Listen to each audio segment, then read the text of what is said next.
Salute, man. Salute.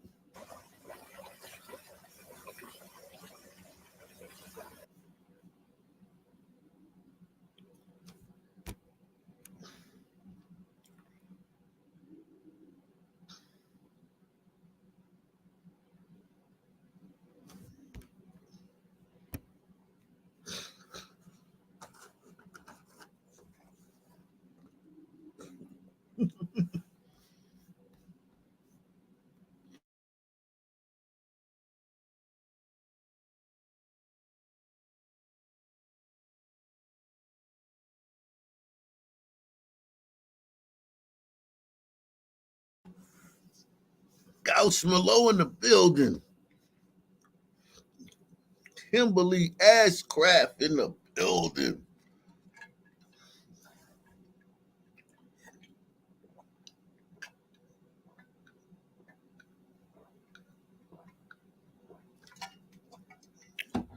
Shout out to everybody out there, man.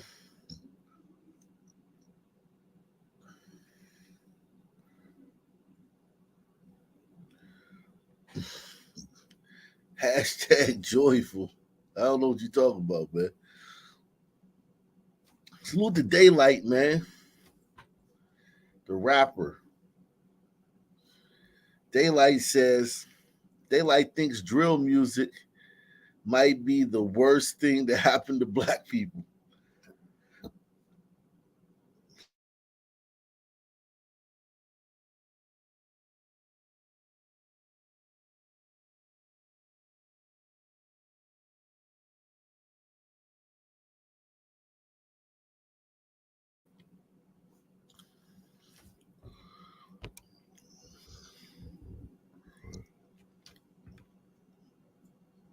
Drill music might be the worst thing that happened to black people. Worst T. I'm not a stickler about these grammatical mistakes like I used to be. When I make grammatical mistakes, I'm usually Russian. It ain't because I don't know. Maybe he was Russian.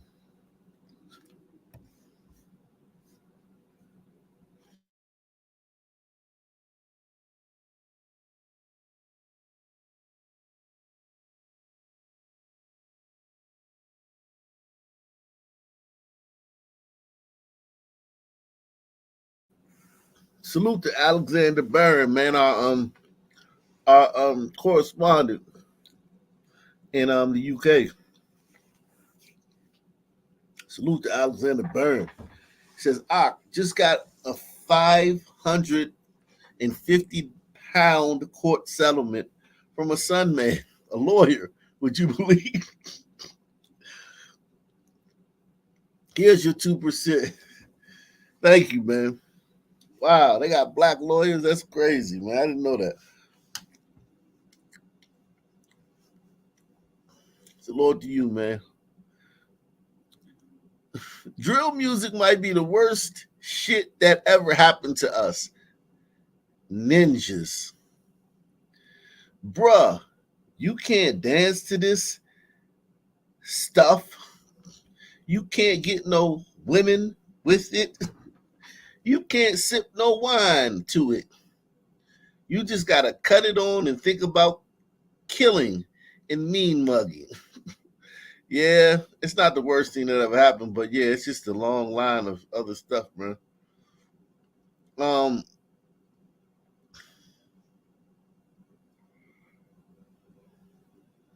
Even Don Lemon had to admit on Jen Sakibaum's show that Donald Trump has a lot more influence and more people are interested in what he has to offer the country than Kamala Harris could ever dream of. Was there anything? What did they think about Harris? Did they have anything to say about her? Listen, it depends on where you are. But for the most part, in Pittsburgh or in at the Jersey Shore and in Atlantic City, in Ohio especially, many people did not know who she was. But for him, I think that they thought that he's better for the economy.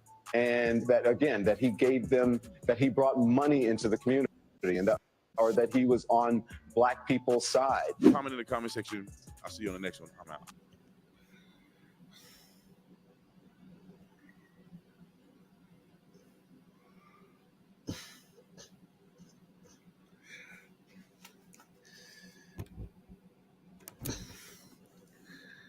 Intraracial murder.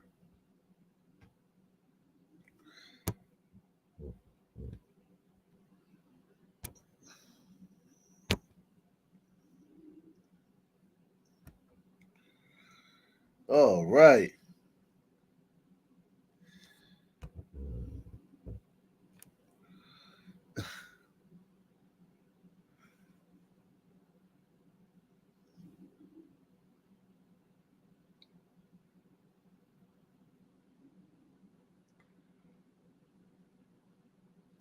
$1980. That's so crazy that 1980 was the worst year for intraracial murder.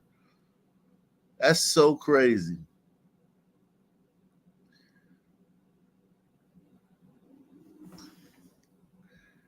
I find that crazy, man.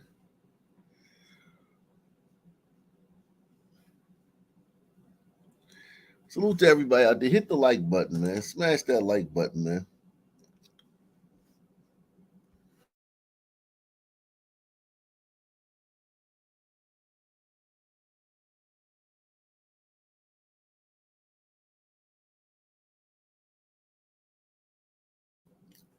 Yeah, Don Lemon was the worst anchorman in the history of anchorman.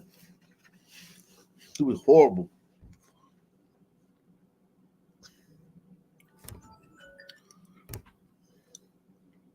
That's so crazy.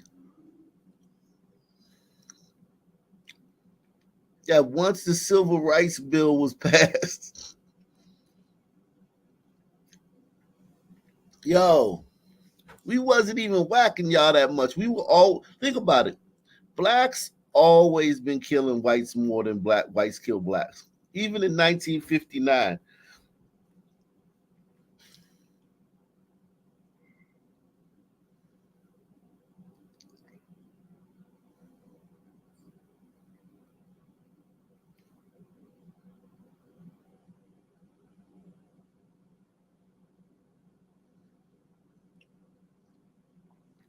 Since 1959, blacks have killed 103,267 more white people than the other way around.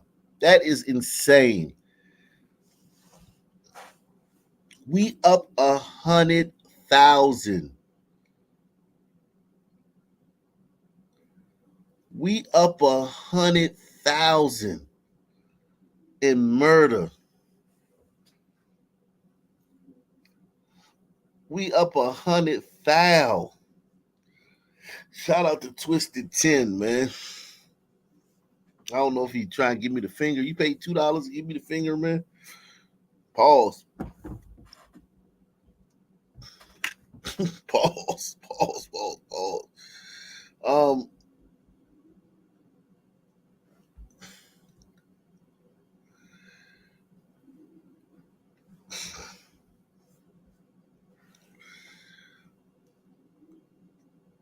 He said, "Where's the video from the thumbnail?" Damn. Motherfucker, come here and talk to man this shit. Where's your, never mind. I ain't even go there.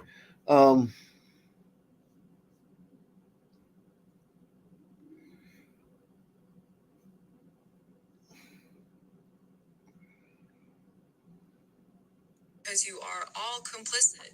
I don't know. I'm Iraqi. I came to America 6 years ago solely for just education because that's the least y'all could do to, I don't know, give me some sort of compensation for displacing my family. But that the government coerces you to join the military. So basically, you guys join the military to kill my people, displace our people. Right. So I'm going to say a few things and then I'm going to leave the conversation. Every tax-paying American and eligible voter technically has a hand in imperialism because of what our tax dollars fund and who we elect into office. But the thing Well, go live in a hut in Africa then. Go live in a hut in Africa and be imperialistic over the neighboring tribes.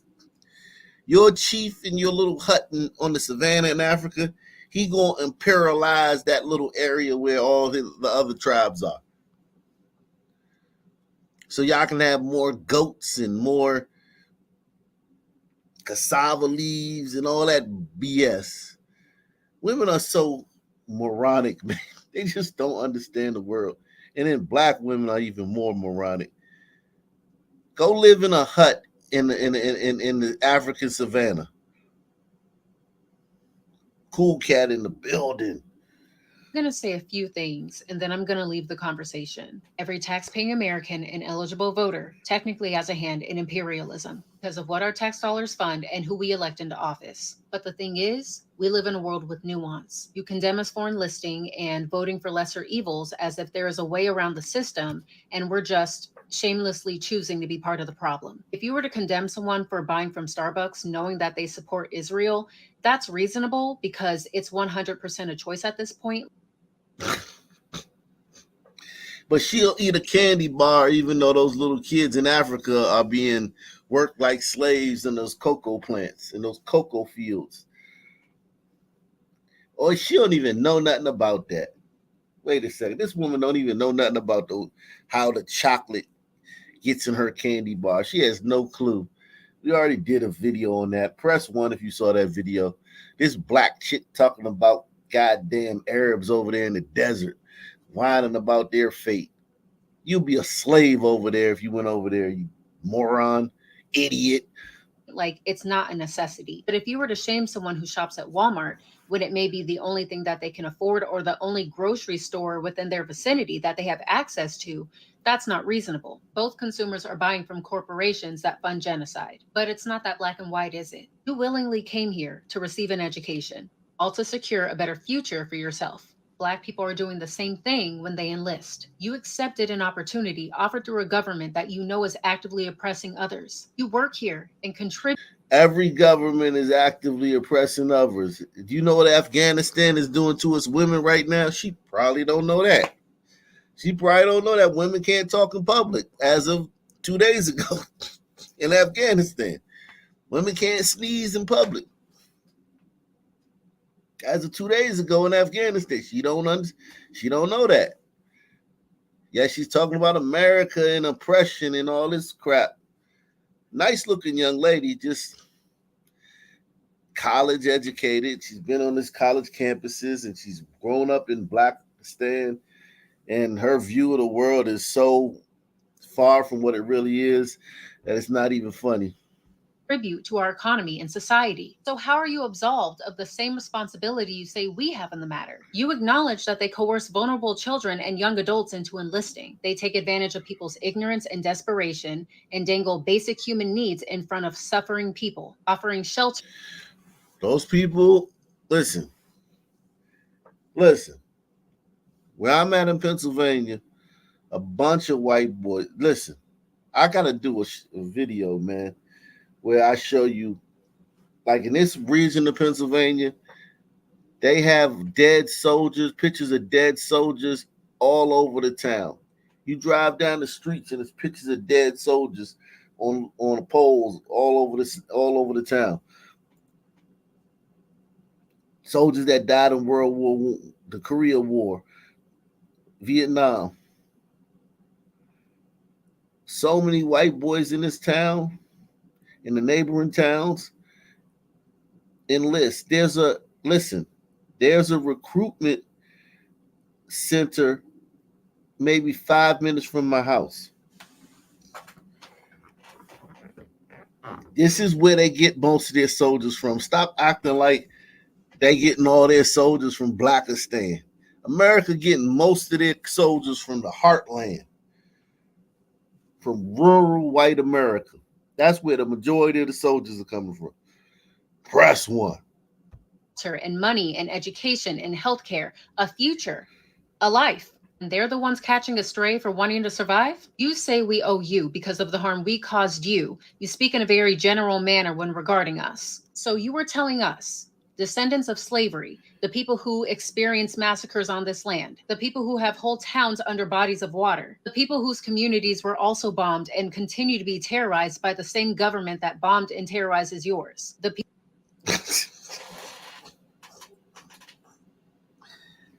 So she's comparing what the Israelis are doing justifiably to the Palestinians for what they did that on October 7th. She's comparing that to the black existence in America, or what the government is doing to black people in America.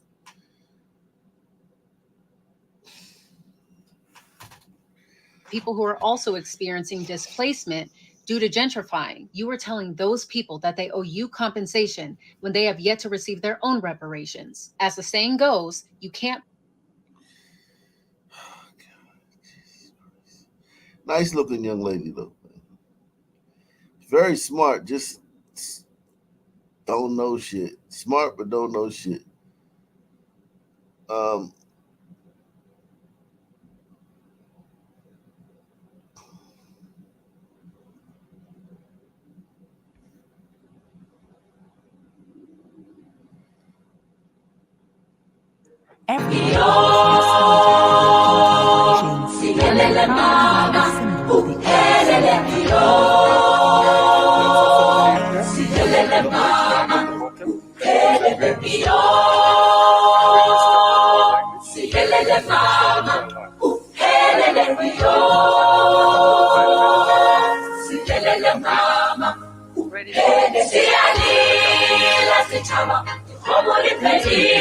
The civil war is on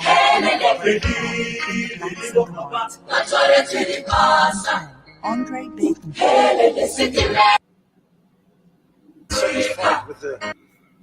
You can't hear shit.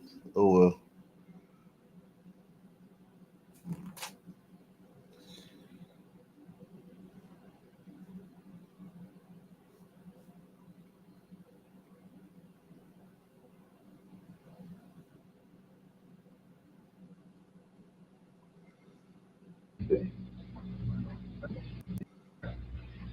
You insult my intelligence when they not only they insult me, period.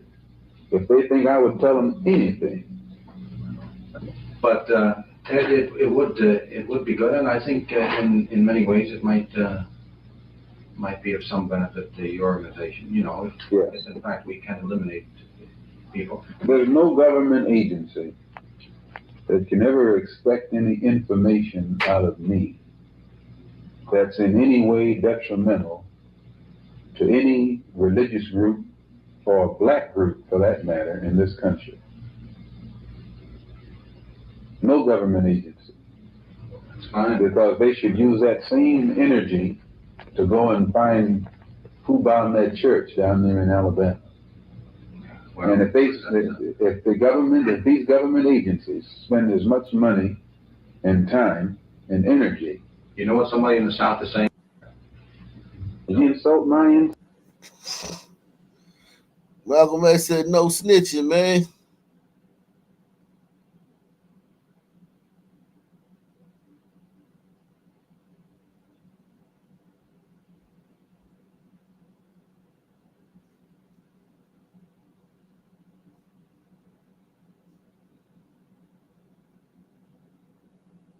Amazing about this, that makes me so proud. You can look at anything that's happening, just about anything that's happening in the world today, and tie it to slavery. You look at the highways in Atlanta, you look at the naming of Wall Street, you look at sugar that we eat. You can look at anything now and tie it to slavery. Jesus Christ, man. Jesus Christ. This is on CBS this morning. Hit the like button, man. Take the $5 challenge, man. Support the channel. Help the channel. Listen to this shit, man. Listen to this shit, man.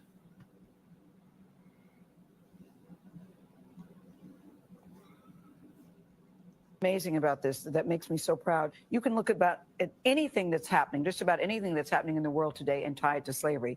You look at the highways in Atlanta, you look at the naming of Wall Street, you look at sugar that we eat. But the thing that stuck out to me was healthcare, that you can tie healthcare to slavery. How? Absolutely. So there's a piece in there about why we're the only Western industrialized country that doesn't have universal health care. And it starts with opposition. Ma'am, it's because we have 350 million people. It's because we taken all the world's refugees and asylum seekers and all the people that just want a better life.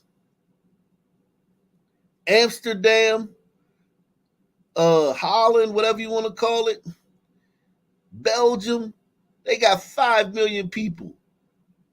And they're not taking in 100,000 people a day. Those little teeny countries can afford to give universal health care. Canada got 30 million people. Okay? On a good day. We got 350 million. And that's probably a conservative number. We're probably closer to 400 million. You can't give universal health care in a country that damn big, you moron. You idiot. Press 1. It's happening. Just about anything that's happening in the world today and tied to slavery. You look at the highways in Atlanta. You look at the naming of Wall Street. You look at sugar that we eat. But the thing that stuck out to me was healthcare. That you can tie healthcare to slavery. How? Absolutely. So there's a piece in there about why we're the only Western industrialized country that doesn't have universal health care. And it starts with opposition to universal health care that occurs right after slavery when the Freedmen's Bureau was trying to offer free health care to the formerly enslaved. And there was white opposition to that. And so even today, you see with polling that white Americans will reject social programs if they think large numbers of Black people will benefit from them. White Americans will reject social programs if they think large numbers of Black people will benefit from them. White Americans will reject social programs if they think large numbers of Black people will benefit from them. Amazing about this. That makes me so. Salute the Platinum Plague. Man, he says, I suppose Chinatown was built by slaves too. Of course it was, man. We built Chinatown, man. One order of 4 chicken wings and fried rice at a time, man. That's the one we did build, man. One order of Hunan chicken at a time. One pack of yaki at a time.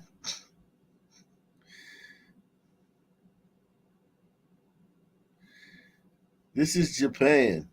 This is Japan. Yikes.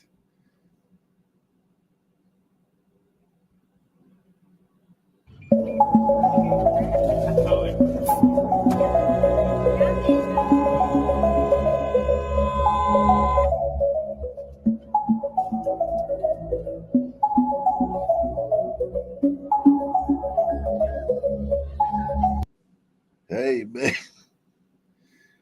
Maybe they not as smart as they say they are, man.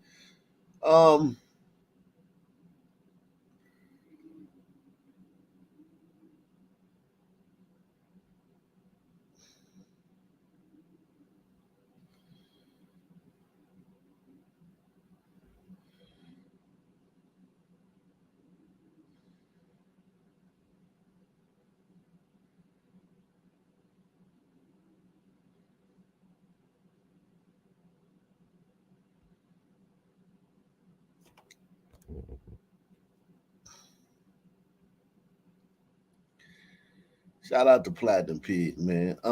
Soros on why he buys your DA's elections. Black people in the USA are 5 times as likely to be sent to jail as white people. Can't think of why that would be, man. Racism. Yeah, it's true, man. It's actually worse. We're 5.3 times as likely to be sent to jail. Blacks are also 12.2 times as likely to have a firearm while committing their crime. 47.3 of prisoners who commit crimes with guns, more than whites, Hispanics, and Asians combined. 1.6 is likely to have a firearm while committing their crime, as whites were to commit any crime, with a firearm or without a firearm.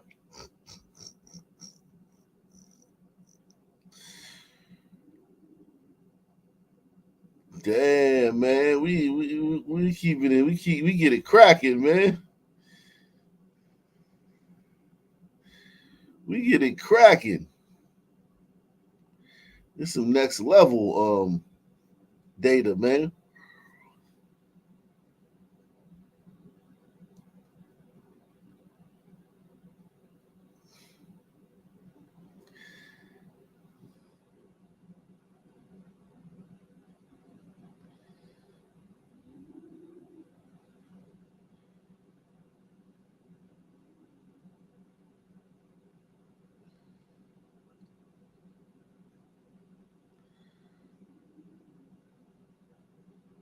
And they knew I wasn't taking them serious because I just wasn't taking them serious. You know, why would you send me letters and tell me about lawsuit? Because I know lawsuit either they go through or they won't go through. You know, from reading, hearing news, and all that stuff. Mhm. And I know a couple of people that had well, not in education, but they went through lawsuits and they didn't win or anything like that. Hmm. So to me, it's just like fabric.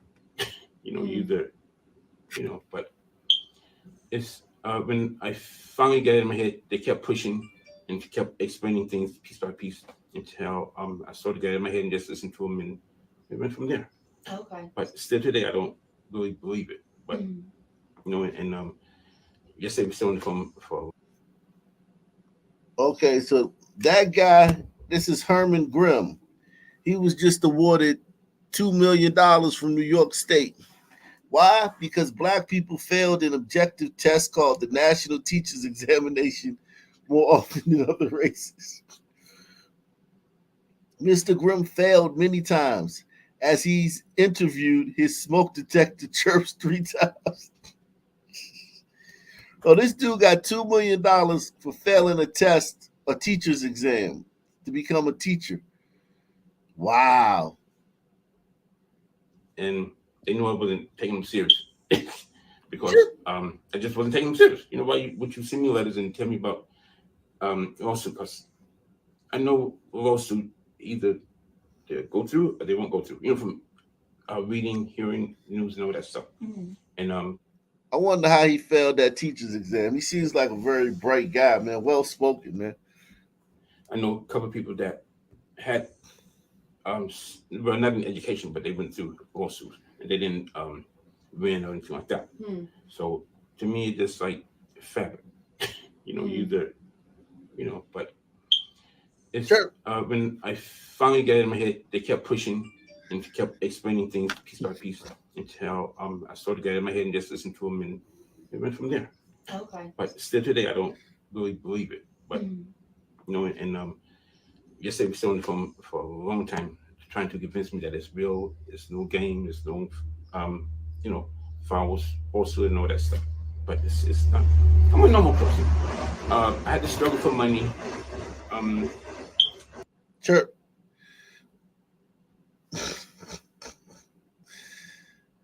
You ain't hear that, bro?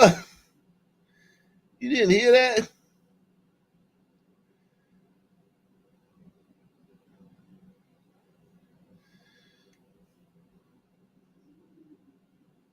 I'm a Black American. I don't need to go to Italy to know that Italians are racist.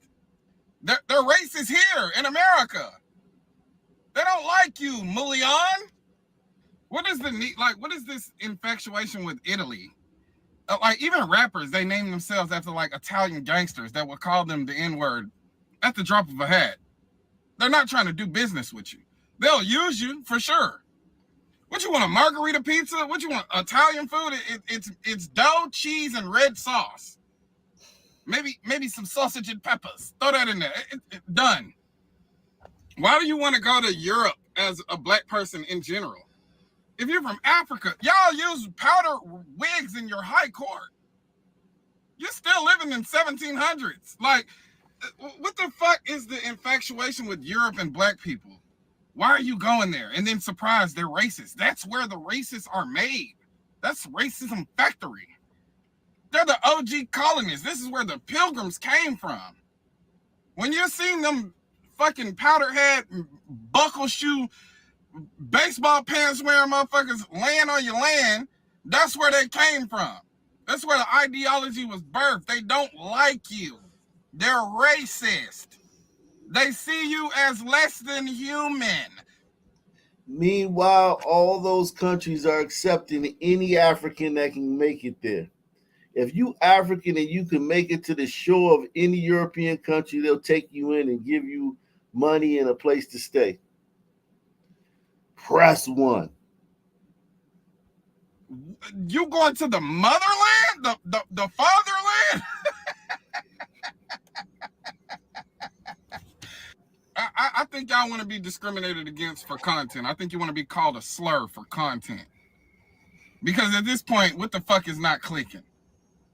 Are your parents not teaching you? Have you not experienced enough racism in your natural walking life, wherever the fuck you from, to know that if you go to the place where these people originate from, they're going to use 10x racism. 10x.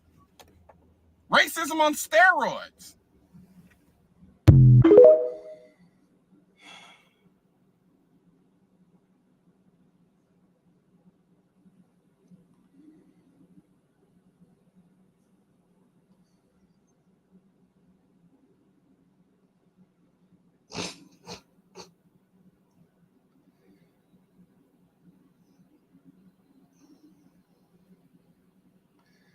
My daughter, today was my daughter's second day of school, man. And she go to school. Well, it's a lot of white kids in this town. So a lot of her schoolmates are white kids, man. A lot of them.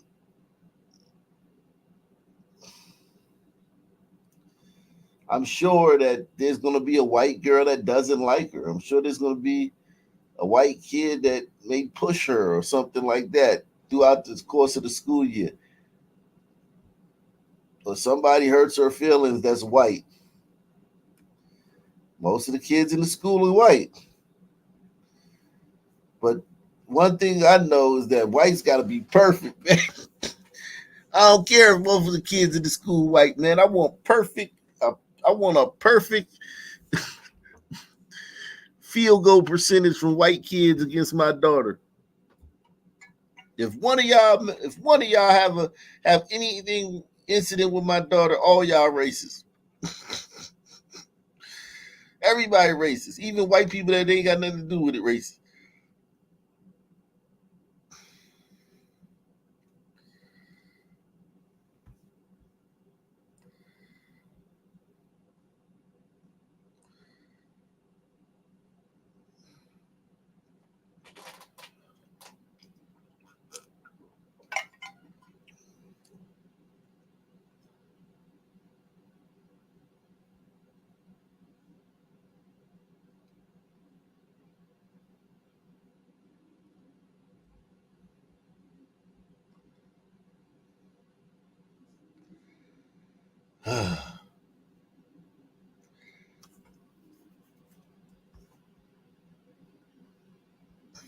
Default name says this is for the continued oppression of incorrigible orange-haired Shaniquas.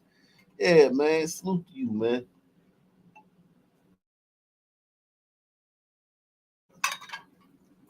Nobody in the world has a worse hand than Shaniquas, man. Shaniquas got it so rough in America, man. Poor them, man.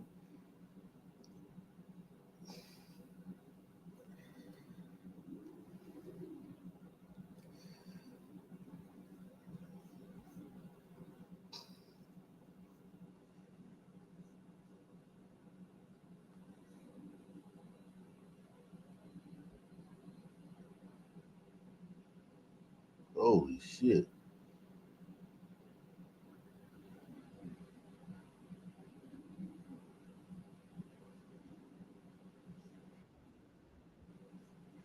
All right. I got an update for you guys, man.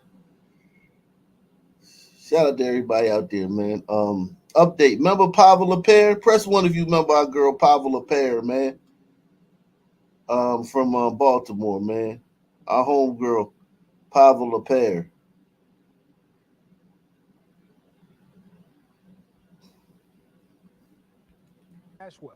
Rape and murder suspect Jason Billingsley has accepted a plea offer from the state. Alexa was at the courthouse, joins us live with what happened and what this means for his other scheduled trial. Alexa? Yeah, so jury selection was scheduled to begin today for the first of Jason Billingsley's 2 trials. Instead, he opted to accept the state's plea offer today, pleading guilty to 2 counts of attempted first-degree murder. Now, we're talking about the first crime Billingsley is accused of committing. Back in September 19th, 2023, he's accused of luring a woman out of her apartment where he was employed as a maintenance worker, then stabbing and raping her before setting fire to her home and fleeing. A man was also injured in that attack. The female victim was in court this morning and we're told will be preparing a future statement. Earlier this year, she broke her silence when announcing a lawsuit. Take a listen. Jason Billingsley literally tried to take my life.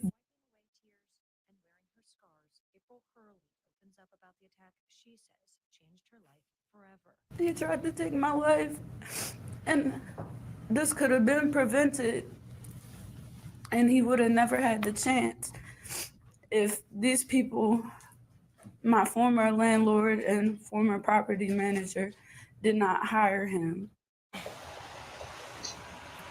Now in court today, the judge specified Billingsley's plea is, quote, part of a package deal with his other cases. Billingsley is also charged with the murder of Baltimore Tech CEO Pavel Lapierre.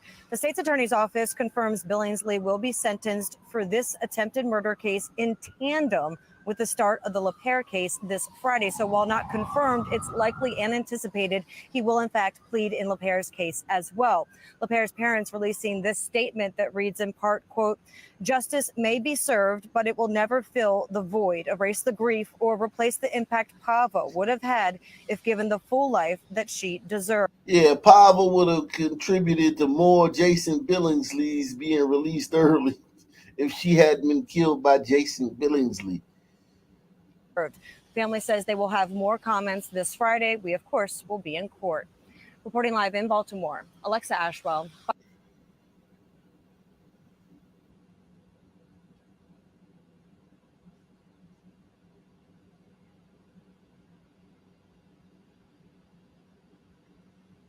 Man.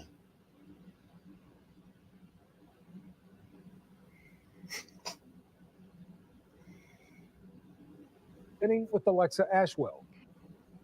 We're just more heartbroken than anything. I'm sorry. My brother is beyond devastated. Autumn was his only child, and she was his life. An incomprehensible loss. Shannon McLaughlin holds back tears as she talks about her niece, 29-year-old Autumn Harvey, and Autumn's 75-year-old grandmother, Iona Sellers. When I tell you this lady loved her church, and there is no stranger she wouldn't have held up. It's been 3 weeks since officers in Baltimore County discovered the women murdered inside their home in Middle River. The details so gruesome, McLaughlin says the family has opted to shield Harvey's father from them. We had to have a closed casket. Damn, I was wondering why they never told us whether they were shot, stabbed, or beaten. Because we did this story the other night. I was wondering, I was like, yo, what happened to him? What did he do to them? Okay, but this is another Sunman. This is not the same Sunman from the last one. County discovered the women murdered inside their home in Middle River. The details so gruesome, McLaughlin says the family has opted to shield Harvey's father from them. We had to have a closed casket because it was that bad. She was unrecognizable. Just last week, Baltimore County Police announced the arrest of 36-year-old Brian Cherry. In court documents, tracking him down through surveillance video, bank records, sellers' credit cards were stolen and used. Man, there's a lot of dudes like this in Baltimore, man. Matter of fact, there's a lot of dudes like this everywhere, man. And DNA. Cherry was already in custody in Baltimore City for 3 other violent crimes, including a murder and an attempted murder. A warrant was issued for his arrest July 1st, several days before Harvey and Sellers' deaths. Further digging into court records showed Cherry was out on pretrial release for a pending drug trial at the time of all of the crimes, and already had a history of violence, including a 2018 armed robbery where his entire sentence was suspended. Those details not sitting well with the family. That's all we have spoken about is why was he out? When even the officer who took that report stated that he was a menace to society. Why was he even out? His background was absolutely ridiculous. You could tell he had a violent past. He had no reason to be out on the street. And now somebody has to answer for these murders. Somebody has to. And I'm not going to stop until somebody does answer me. Why was he out? Fox 45 News has been digging for the full terms of Cherry's pretrial release. He was out on at the time investigators say he committed these 4 violent crimes. The city state's attorney's office reported he was ordered a drug assessment and treatment, but even more questions remain after the record shows he received these pretrial conditions of release after his bond was revoked in the case once before in October 2023. My niece and her grandmother already paid for it in the most worst way. Somebody needs to answer my questions. I reached out to the Maryland Department of Public Safety and Correctional Services to confirm the terms of Cherry's pretrial release. A spokesperson acknowledged my request, but says they need more time. As for Cherry, he's due back in court for his preliminary hearings in September. Alexa Ashwell, Fox 45 News.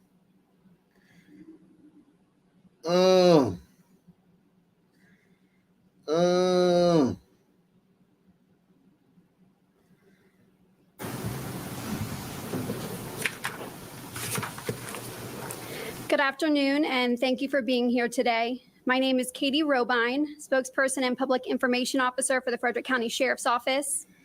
We are here today to discuss the incident that occurred on Sunday, August 25th at approximately 7 a.m. in the 7000 block of Mandelon Court in Newmarket. Today, you will hear from Sheriff Chuck Jenkins, who will give you an update on this tragic incident and take questions from the media afterwards. Also behind me is Captain Sadat Kaliskan and Lieutenant Robert Deckhut.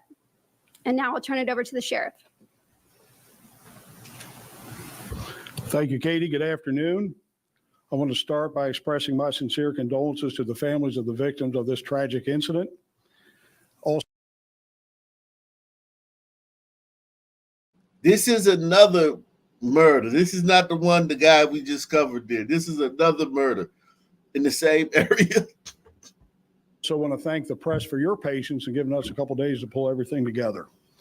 The Frederick County Sheriff's Office has identified the victims who were found in the home as Crimea Melita Baker, and I'll spell that for you. First name Crimea, last name Baker, common spelling, 33 of Newmarket. The other male victim was Sean Antoine Lang, first name spelling Sean, last name spelling Lange, age 34 of Arlington, Virginia. There were also 4 children found unharmed in the home. When deputies arrived that morning, we will not be releasing their names or identities. So on Sunday morning at 7 a.m., deputies responded to a call for a shooting at the home on Mandelon Court. When they arrived, they found Crimea Baker and Sean Lang deceased, shot to death in the bed. Preliminary investigation indicates that the shooting occurred about 1:30 a.m. So right now, the detectives believe the victims were living together at the time of the shooting. Baker is the mother of all 4 children found inside the home. Mr. Lang is the father of one of the children. Our detectives are now investigating this as a double murder. At this time, there is no indication that this was a random killing, and we don't believe there's any threat to the community at large. This was clearly a rage killing by an angry, enraged person. There were 42 rounds fired at or into the victims at close range. 42 .40 caliber shell casings were recovered in the bedroom. We're in the early stages of the investigation. Let me show you the girl who got killed, man. Let me show you a picture of the girl who got killed, man, here.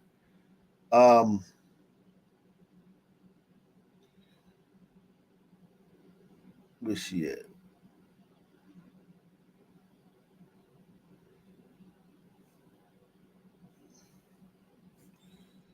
Hey,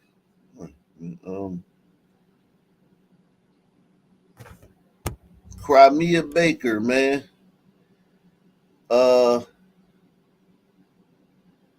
She the one on the left, man. She the one on the left, man.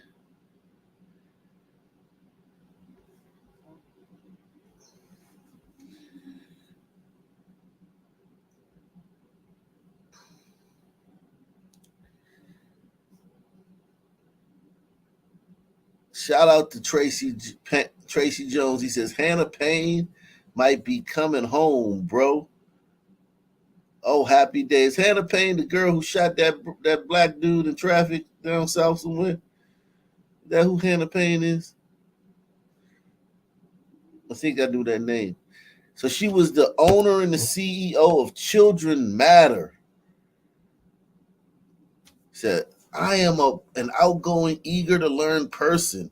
I love being social with others and learning new ways to better my career path. I love children and love helping with the process of their development.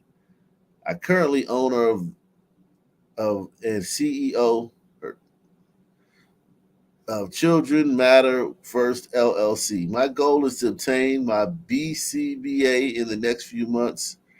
Currently, I have experience with registered behavioral technician and one-on-one in-home ABA therapy. Okay, so she got a LinkedIn. She got a company, Children's First. So she was doing her thing, man. Shout out to that sister, man. Too bad she got whacked. Like she didn't just get whacked, she got whacked. Somebody came in there and whacked her ass. That is crazy. Heartbroken. For a Hold family on. now No, that's facing not grief. this one. We're just This one right here it is. It's just always been very quiet, very calm, very. Look where she lives. She got away from Sons, man. She had gotten away from Sons, man. What was Sons? How did Sons find her, man? How did Sons find her, man? She had gotten away, man. Listen, man. The sun always shines, man. The sun will find you, man. It's just always been very quiet, very calm, very safe. But this quiet community rocked by a double murder early Sunday morning, killing 33-year-old Tremia Baker and 34-year-old Sean Lang. Several neighbors told us they were distraught learning the details and did not want to speak on camera because they were scared. But one neighbor who asked to remain anonymous tells 7 News she remembers how she learned about this. Someone contacted me and asked if I was okay, and I was very curious and concerned. Everybody's just completely horrified and shocked and saddened too. It's just a very sad situation. There were 4 children inside the home at the time of the shooting. They were not hurt, but they hid for hours until they felt safe to see what happened. Clearly, it's a significant trauma and a significant loss to these kids, and their whole world's being turned upside down. Based on what the children told us, that they hid in the house until morning, until they felt safe to try to figure out what had happened. Sheriff Chuck Jenkins says he and detectives are also shaken by this crime. This was really a heinous, targeted double murder, a crime of rage and anger. This is a type of crime that shocks the conscience of everyone in Frederick County. Jenkins says this was a targeted shooting. This was clearly a rage killing.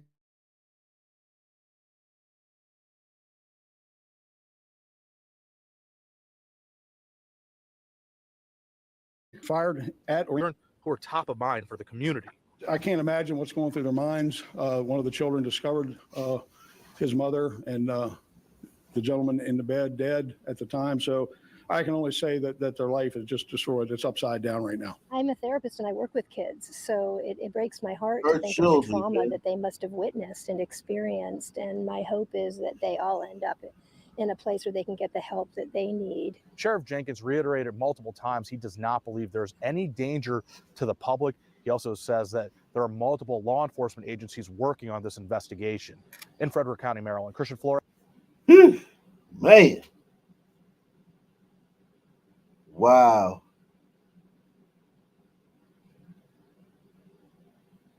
Wow.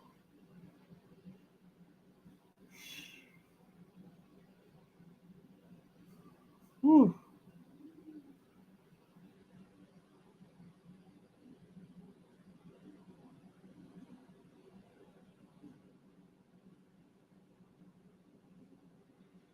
Whew. We're just more heartbroken than anything. I'm sorry. Shannon McLaughlin says her niece, 29-year-old Autumn Hart. In the county. Now, Coleman is pushing for the city to take more. He says if Cherry was arrested sooner, Autumn and Iona's deaths could have been prevented. The Randallstown NAACP has started to see a troubling trend. And the trend is individuals who have open warrants from the city committing murder and violent acts in the county. Now, Coleman is... So the NAACP is mad that people with open warrants in the city are coming to commit violent crimes in the county. That's odd. That's an odd thing for the NAACP to be. I've never seen them fight against crime, man. They're not known as crime fighters, man. I think we all know why, man. Shout out to Ali O. He says, y'all, let's step up and support this channel. You're not going to get this coverage anywhere else. Thanks from a Sun Tiger. Wow, we got a Sun Tiger in the building. You know, Sun Tigers, they be, when they hit, are you a dime? You must be fine, Alio. Sun Tigers, that's a hell of a combination, man. We make y'all better, man. We make y'all better. Y'all make us better, man. A female Sun Tiger, that's a video chick, man. That's a video vixen right there, man.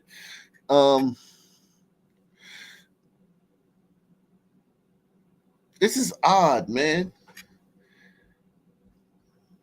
Odd thing for the NAACP to be done. The Randallstown NAACP has started to see a troubling trend.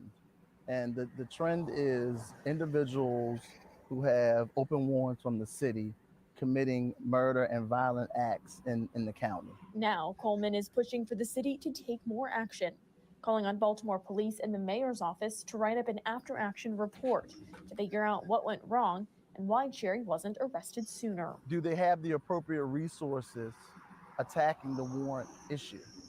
This is a very serious issue, and quite frankly, 2 people are dead that should not be dead. We need warrants to be served ASAP. Coleman says they also... Yeah, but what if they serve a warrant and the Sun Man forced them to kill him? Then you gonna be back out here whining about that. Press 1. See, this is why you can't get into bed with these groups, man, and these Negro titians, man. If they serve the warrant and the Sun Man does everything in his might to get killed and they kill him, you gonna have 1,000 people out here marching. See, you don't got nobody marching now for this. But if they kill that Sun Man that you want the warrant served on, it's gonna be marches. You ain't coming alone that time. Action report to figure out what went wrong and why Cherry wasn't arrested sooner. Do they have the appropriate resources attacking the warrant issue? This is a very serious issue, and quite frankly, 2 people are dead that should not be dead. We need warrants to be served ASAP. Coleman says they also want police to put out a bulletin in these types of cases or communicate better with the counties. We're talking about people's lives here.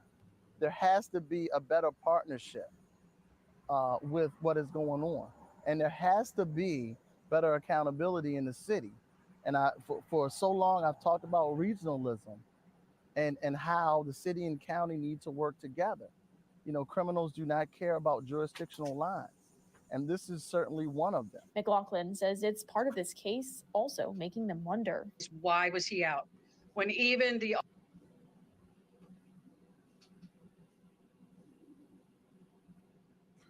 Wow, that's just one little teeny dot on the map. One little teeny dot on the map.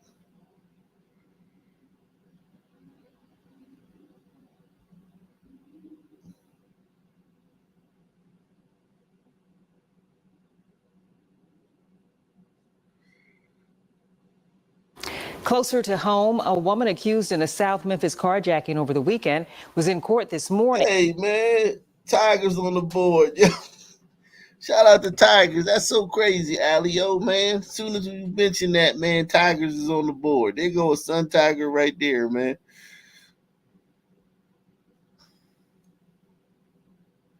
Asia Shell. Closer to home, a woman accused in a South Memphis carjacking over the weekend was in What court. you mean she ain't Asia? Her name is Asia. Her mama named her Asia. I'm going to call her Asia. This morning, 21-year-old Asia Shell is charged with carjacking, aggravated robbery, and contributing to the delinquency of a minor since a 16-year-old boy was reportedly with her.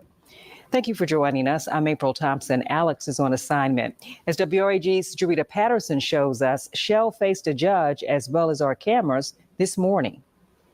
Asia Shell making it clear she was not happy to see our cameras Tuesday morning behind what we have blurred. Okay, yeah, she a son. She a son, man. She a son. Was a single finger flip followed by a double. There was also the back and forth with the judge. You're shaking your head. No, that's not the way to do this. Recently, Shell was arrested for theft. Bond was granted, but according to the judge, she failed to return to court, leading to arrest warrants being issued. Despite being a woman wanted by the court, it's alleged Shell, with the help of a 16-year-old, robbed a man this past weekend at this gas station along Elvis Presley Boulevard. God damn it. The king is rolling on. He all shook up, man. Y'all got the king all shook up, man. She about to be doing the jailhouse rock too, man. Robbed a man this past weekend at this gas station along Elvis Presley Boulevard. Investigators say the 21-year-old with her teenage accomplice approached the victim as he was pumping gas. The two are said to have been armed with a rifle, demanding the victim's keys, driving away in the victim's Jeep. Police haven't said much about the investigation, but there is the possibility something Asia Shell doesn't seem to be fond of. Cameras may have helped detectives. Several hours after the carjacking, police say Shell and the 16-year-old were discovered hiding out in a storage shed. Back here in court, a public defender was previously appointed, but who will represent the 21-year-old on the newest case is unknown. As she told the court, a quote, friend Guy was working to hire an attorney. Now, are you asking me to hold off appointing a lawyer for you until you can talk to your guy friends? Back to lockup is where she's headed, but not before giving us, yet again, several one-finger salutes. For your news leader inside the CJC, Jarita Patterson, WR.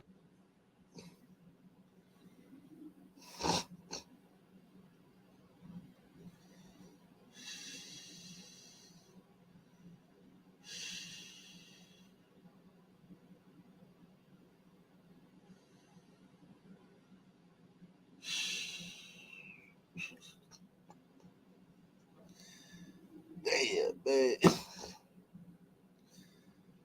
Damn, man.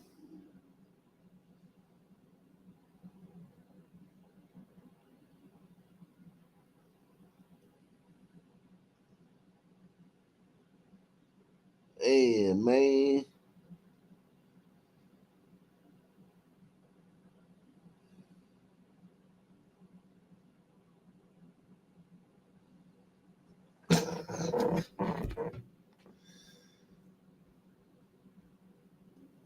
Topping off your news leader at 4:30, a man was fatally shot overnight as the gunman went on the run. Good afternoon, and thank you for joining us. I'm April Thompson. I'm Alex Coleman. The deadly attack happened inside an apartment complex with dozens of families nearby. WRAG's Jarita Patterson with reaction from one Memphis mother who says moving may be the only solution. Shortly. No, man, stay where you at. Stay where you at, sister. You see what happened in that last story? Y'all brought the crime to that nice neighborhood outside of Baltimore, man. Y'all brought crime over there, man. Even though they was the victims, they still brought the crime. No, sister, stay where you at, man. dozens of families nearby.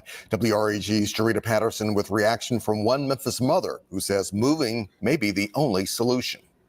Shortly after midnight, inside this sprawling Memphis complex, there was a complex case that kept police busy for hours.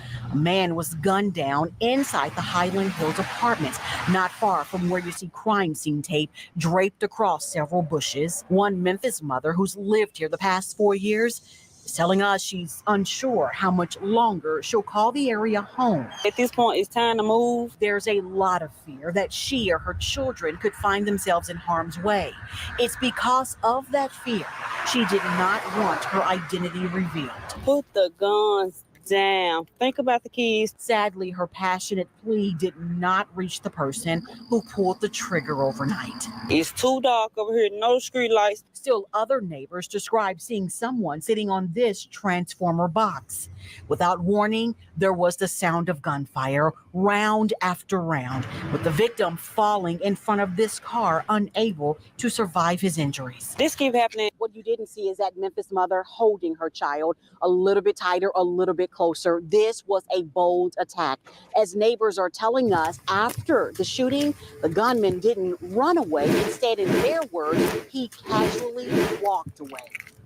By sunup, the aftermath with yellow tape and latex gloves first responders often wear still on display, as neighbors are hoping the person responsible will also be brought to light. For your news leader in Fox Meadows, put the guns down. That's crazy. They just threw their gloves on the ground. Damn. That's crazy. That's crazy. They went down there and did their work, just threw the shit on. Well, hey, fuck, they saving lives, man. They saving lives. We give them a break, man. This Scarborough Strip Mall parking lot is where investigators say they found Anita Moy's high-end SUV. It's not far from the 56-year-old woman's Markham home, and investigators say that her family told them that she left on the morning of Friday, August 9th, and they reported her missing later on that day. Now, a few days later, on Monday, August 12th, OPP officers found her burned remains just north of Parry Sound, a couple hours north of Toronto. And police say they've not yet determined her cause of death, but Ontario's chief coroner did confirm it was her body. Police believe that Moy was targeted, but are still investigating why. And investigators have evidence that on that Friday, when she went missing, the real estate agent was at a 10-acre rural property in Stouffville for a deal. Why do you suspect she was targeted? We believe she was at this property for a real estate transaction, but as to exactly why she was targeted, that's part of our investigation.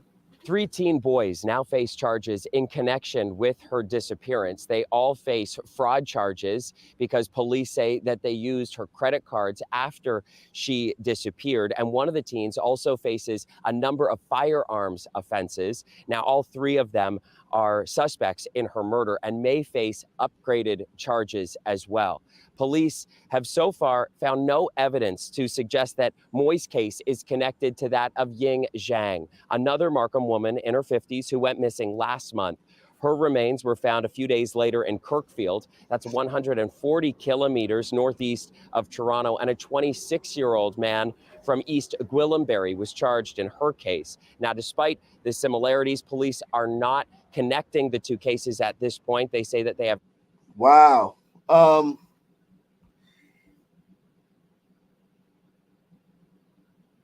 me drop the link, man. Let me drop this link, man. You're all welcome, man. Make sure you hit the like button too, man. Smash that like button. Take the $5 challenge. Support the channel.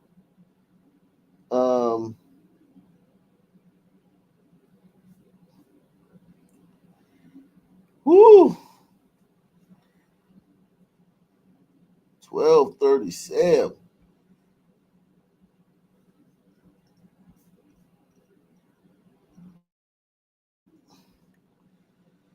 Let me see, man. Let me see it. Let me see it.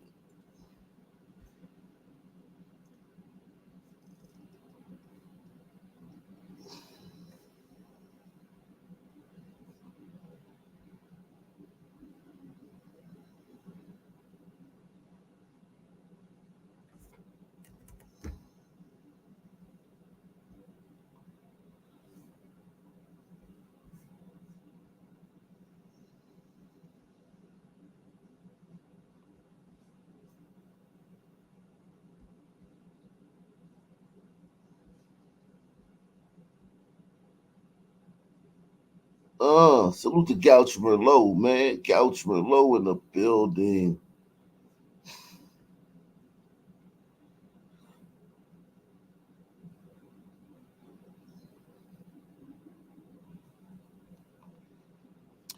Garland police say a man, angry after getting kicked out of a bar, started shooting, hitting 3 people and killing the mother of a 6-year-old girl. So there's surveillance footage, and it shows that gunman opening fire. Damn. He just pulled up and shit. Yeah, this is capital murder, man. We talking about death penalty right here, man. You get kicked out of a bar, you just pull up in front and just start shooting at the front of the bar. Yo.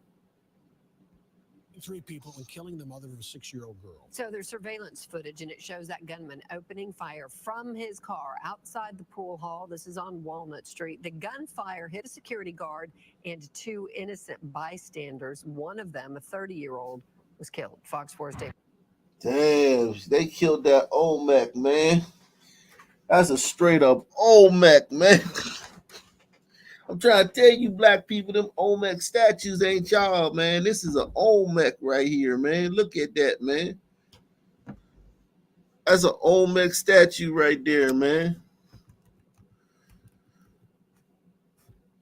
That's them, man. Look at that nose. Look at that them lips. That's them, man. Davidson Tendry live at the Dallas County Jail with the story. David. Yeah, that 23-year-old alleged shooter is expected to be transferred here to the Dallas County Jail, and police were able to identify him and his vehicle with that surveillance footage. Family of 30-year-old Gemma Rostron says she moved to North Texas from Nicaragua last year to make a better life for herself. Damn, she only been in America for a year. Shit. And her 6-year-old daughter. On Sunday, however, Rostron was shot and killed. Her roommate wounded as they were caught in the middle of gunfire, which appears to have been intended for a security guard who threw the alleged gunman out of a bar moments before the shooting. I truly believe that the 2 females that were there, they were not targeted whatsoever. They just happened to be standing there. There's shattered glass at El Durango BR and Club off Walnut Street in Garland after police say 23-year-old Sergio Nicholas Jaramillo Jr. Now, how long he been there, man? How long he been here? She been here for a year. How long he been here? Police say 23-year-old Sergio Nicholas Jaramillo Jr. shot the 2 women and a security guard. The beef was between the security guards and him. It's unclear what led to Jaramillo being thrown out of the bar. Causing enough of a disturbance, either being loud, disrespectful, what have you, for them to say, hey, man, you got to get out of here. And that's kind of not an uncommon thing. It is uncommon, however, for it to turn to deadly violence. No, it's not. It's actually not uncommon, man. Actually happens all the time.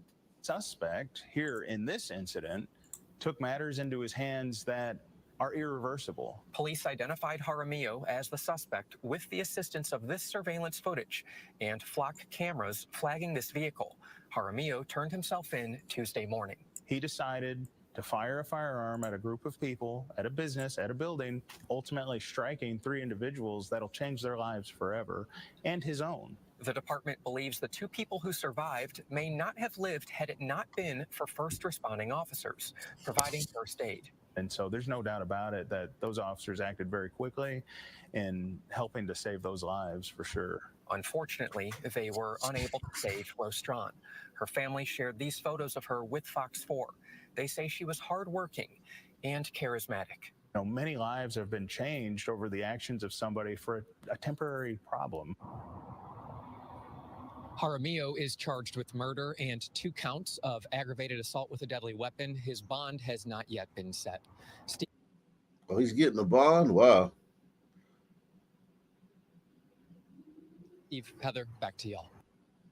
Developing tonight, we now know the name of the 19-year-old woman killed in a North Fresno shooting early Saturday morning. Police arrested 1 person and are still searching for another. CBS 47 Sydney Charles joins us now live from the Fresno Police Department to break down the very latest on this investigation. Sydney. That's right, Brian. Now, Fresno police say what started as an agreement to fight turned deadly in the parking lot of a Rite Aid on Cedar and Nice at around 3 a.m. on Saturday. This particular incident is tragic on so many different levels. Lieutenant Paul Cervantes says 19-year-old Aaliyah Bondman and 21-year-old Penelope Mayer had prior history leading up to the shooting. We actually understand that they were at a rap concert at another location earlier that evening. At some point, they were all at the hookah lounge. And then for reasons unknown to us at this point, they decided to move across the street to the Rite Aid parking lot. They had prior incidents with disturbances in the past. They mutually agreed to meet at this location to fight. During that fight, Mayer fired a handgun, the bullet hitting Bondman in the upper body. Officers and EMS personnel immediately performed life-saving measures, and they transported Aaliyah to St. Agnes Hospital. Unfortunately, Aaliyah was unable to survive her injury. The person who police say provided the gun used in the attack is still on the run. Detectives also identified 18-year-old Nevaeh Solomon as the person who aided Mayer during the shooting. That handgun is a handgun that... Her name is heaven spelled backwards, Nevaeh, man. Damn, man. So you got Nevaeh, and you got Aaliyah, and you got the Ombrita. Forgot her name. Damn, man. Whew.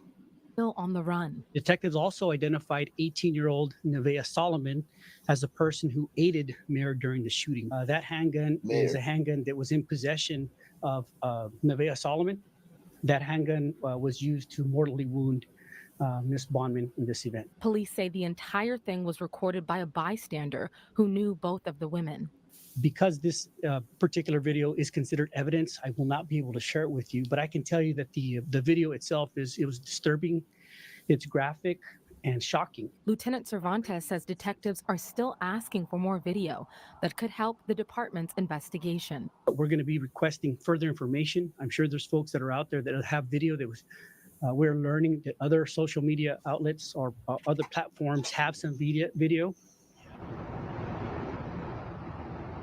And tonight, police are still searching for Solomon and the gun that was used in the shooting. If you have any information about her whereabouts or... Wow. What's up, guys? How's everybody doing, man?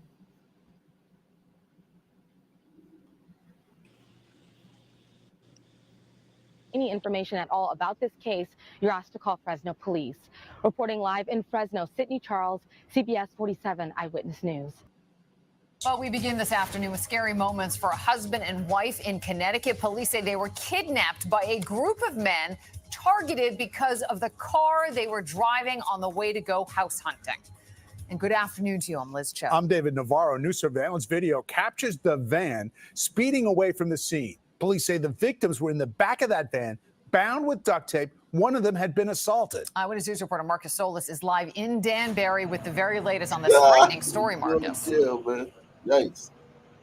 Liz and David, this was a crazy scene the way it unfolded. That van was coming down that hill, tried to negotiate the turn here, lost control, skidded out. You can see where it took out this sign. Then they crashed. These are fucking Keystone criminals, man. Y'all crashed with these people bound and duct taped in the back of your van. Oh my God. The turn here, lost control, skidded out. You can see where it took out this sign. Police say they were aided by a witness who called 911, not only reported the assault that he had seen, but also followed that van until it crashed and police made that startling discovery. Surveillance video shows the van racing down Clapboard Ridge Road Sunday, at one point going across the double yellow line, nearly hitting an oncoming Subaru driven by Carly Batista. Literally, if I didn't swerve, he would have hit me like on the driver's side, like head on. And with how fast like the car was going. Everywhere we go, it's the Ombritos, man. Ombritos have taken over, man. Golly, man. Y'all are everywhere. I probably would have ended up in the ICU or something. Like it was that like, oh my gosh, like I got really scared.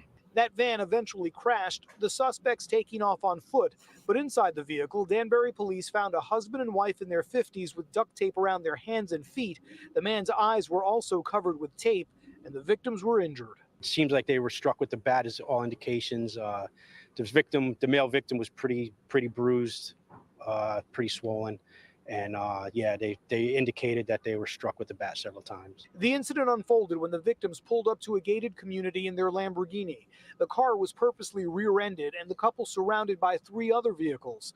A witness called police, who eventually found the van crashed on Copperwaith Road. The stolen Lamborghini and other 2 suspect cars were also found. 6 suspects have been arrested. All are from Florida, with no obvious connection to the victims. We've did a lot of background work on them, but at this time, it doesn't seem that they have any connections to the Northeast. They're all Miami, Florida guys. And those suspects range in age from 18 years old to 26. They've been arraigned on a laundry list of charges, including kidnapping and assault. As for the victims, they coming up to Connecticut to commit crime. Wow.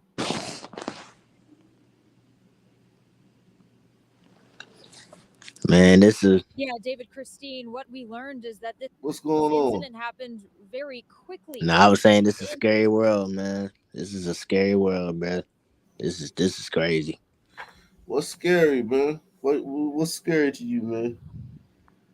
I mean, like, I just feel like, man, just things ain't been the same, bro. And it's just like, I know bad things happen all the time, like, you know, but I feel like just now in this day and age, man, it's crazy.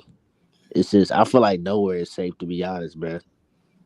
At this point, I feel like that, bro. I just feel like really nowhere is safe. I mean, where are we really safe? I mean, where you from, man? Cleveland. Oh, okay, I get it, man. I understand. In a matter of minutes in a very busy Beaverton parking lot here behind me. And according to the Washington County Sheriff's Office, between the time of the initial call to dispatch and the shooting, they estimate that to be around 5 minutes. So again, very quick incident, very rapidly evolving. This is the Nordstrom Rack near 217, near the Benihana here, not far from the Washington Square Mall. The call to dispatch first came in before 8 p.m. from employees who reported a man later identified as 39-year-old Jacob Bundy shoplifting from the store. When 2 Beaverton officers got here and tried to detain him outside of the store as Bundy was walking out, and deputies say that he pulled out a gun and fired, leading to police firing back. Although they couldn't tell us where the suspect was shot, detectives say Bundy died at the scene. Investigators later determined both the firearm and the motorcycle he drove in on were stolen.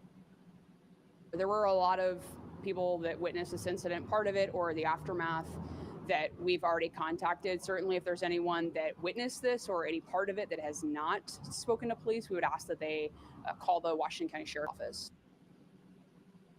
The Washington County Major Crimes Team, which is led by the DA's office, is investigating this shooting incident. And the mayor of Beaverton not too long ago put out a pretty lengthy statement that said in part that they're calling this really a challenging moment for the entire community. And she said that they are committing to transparency and impartiality when it comes to this investigation. Now, as for the 2 Beaverton officers that were involved, they have been placed on administrative leave, which is standard protocol. David, Christine, back to you. Alma McCarty off 217 and Southwest Shoals Ferry this evening. Thank you, Alma. Residents in the South San Jose area are up in arms about a proposal to use a current homeless facility as a jail diversion site. And as John Ramos reports, the way the plan was delivered to the community didn't help matters. The city of San Jose operates this facility as emergency housing for the homeless, but the county would like to buy it for a different clientele, and a lot of people in the community are pretty fired up about it.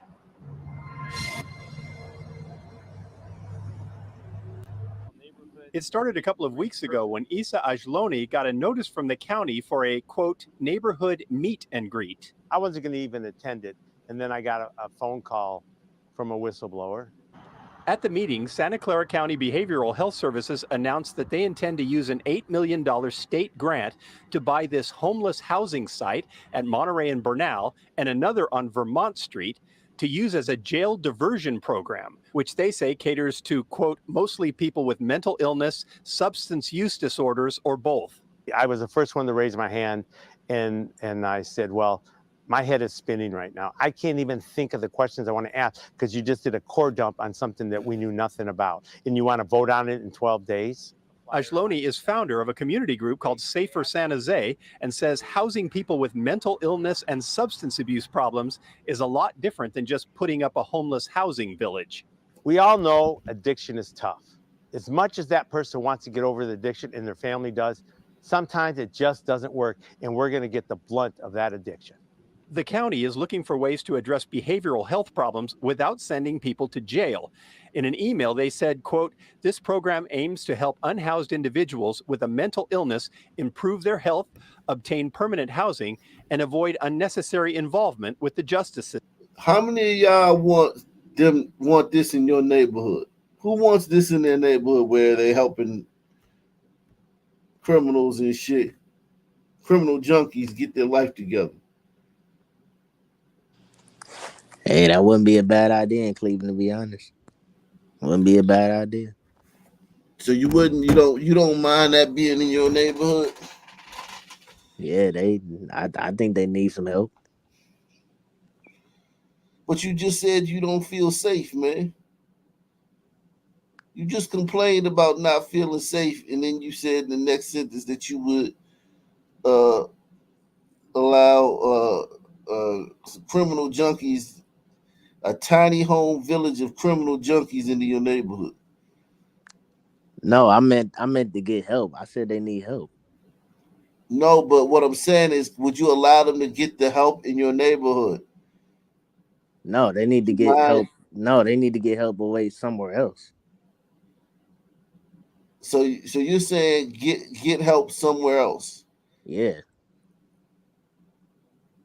But I'm saying, but they still need to get help, but don't do it around here. Like, do it somewhere else, like maybe a institution, a facility. No, the way they're getting it. No, this tiny home, all the facilities have been closed. All the mental institutions. That's community group called Safer San Jose and says housing people with mental illness, mentally ill junkies, housing them. Like, say you live across the street from this. Would you want to live across the street from this? Nah. Who does? What about you, Alexander Byrne? You wouldn't want to. Would you want to live? Would you want this in your neighborhood, like just in your neighborhood? Well, I've actually lived in such a place. not for mental health, for something else, addiction, years ago. No, nobody does it. Not in my backyard. Why can't they put that shit on top of this hill, man? Put it on top of this hill, man. Get the fuck. I wouldn't want this in my neighborhood either, man. and substance abuse problems.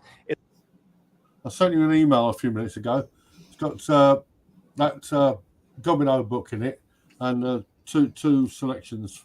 One about natives and another about Negroes. He was actually more beneficial towards blacks than Joe Biden. Can you put it in the back chat? No, I've emailed it to you. Oh, okay. But you might be surprised. I won't be surprised. Okay. All right, I'll check it out. I'll check it out.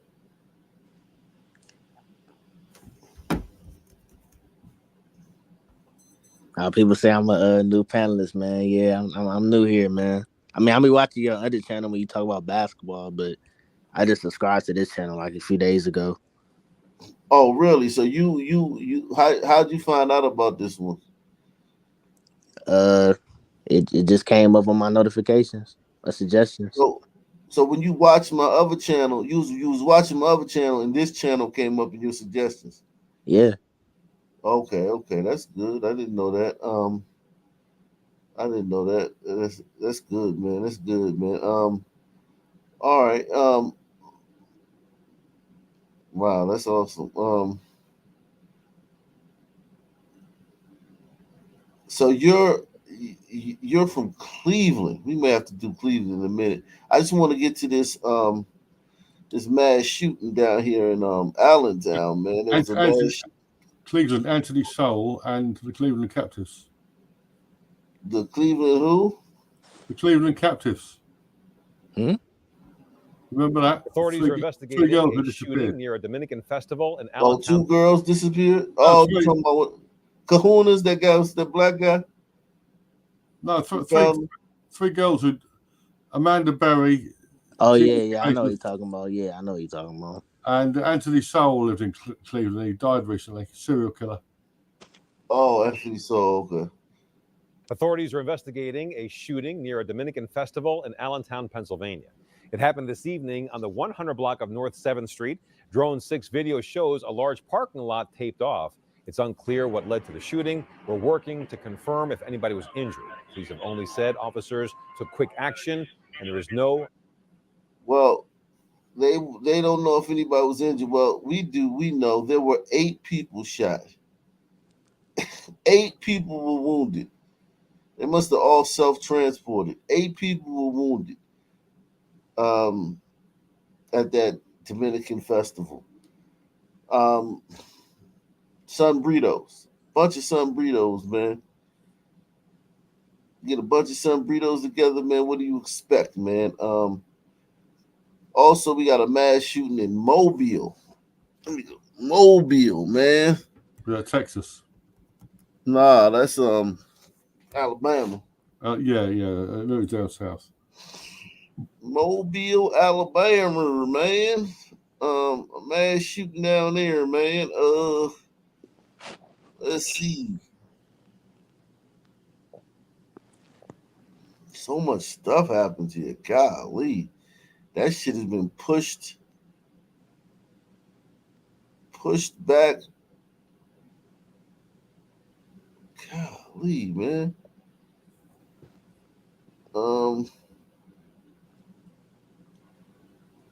Wow. Here we go. Jeez, that thing has been. They got so much crime there that it. Look how much shit has happened since this happened yesterday in this one place. And first at 9 tonight, Mobile police are investigating a mass shooting that left 6 people injured. It was a chaotic scene early this morning on McKinley Street off Paper Mill Road. We're told one of the victims hit was a minor. Now, we spoke with a woman who says the shooting happened right outside her house, bullets nearly missing her and her family. And then after when I told them, I said, get on the floor, hit the floor, hit the floor. My oldest grandson, he had got up and he was like, Grandmama, they running through the yard. They running in the yard. One after the other, a line of police vehicles from Mobile and Pritchard responding to a mass shooting. First, it sounded like pow, pow. First, pop, pop, pop. Then it went to going this pow, pow, pow, pow. Just really shooting. This was the scene shortly after midnight on McKinley Street off Paper Mill Road. Shattered glass and cars riddled with bullet holes. According to Mobile police, 3 men, 2 women, and 1 male teen were shot. One woman who lives nearby says she heard everything. Her house nearly feet away from all the gunfire. You shooting at somebody's house because they was right there. They wasn't in the street. They was right up in here. Because the bullets sounded like, the shooting sounded like it was in my backyard. So, I did the best that I can to protect them. Investigators say the injuries are not serious and the 6 victims are expected to be okay. Barnes says she doesn't know what sparked the shooting, but says nothing is worth taking a life. Because that's something you will never be able to get back, to pay for, or nothing else when you take somebody's life. They turn around and they take yours. They had rounded up a whole lot of them.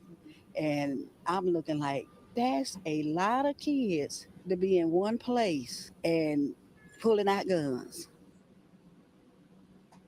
Now, so far, no one has been arrested. If you know anything about this shooting, call Mobile police. No one's been arrested. Yo, no one has been arrested.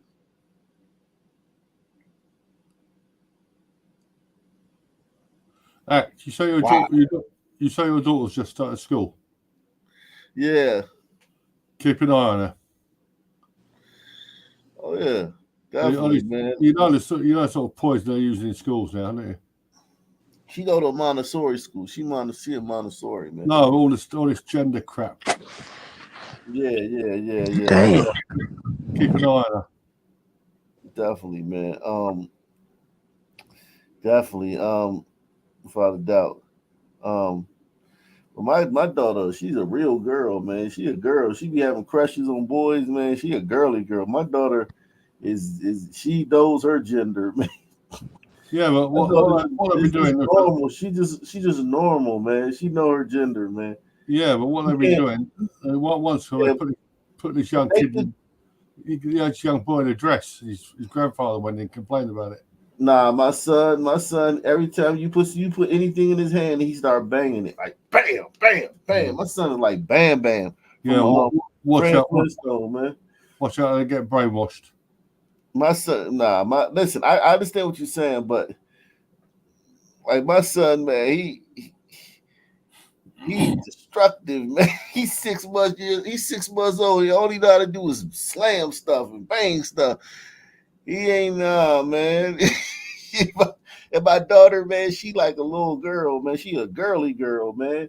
We just normal people.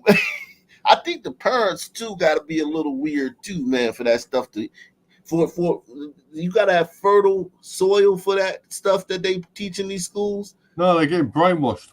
Kids are getting brainwashed. And yeah, but the parents have to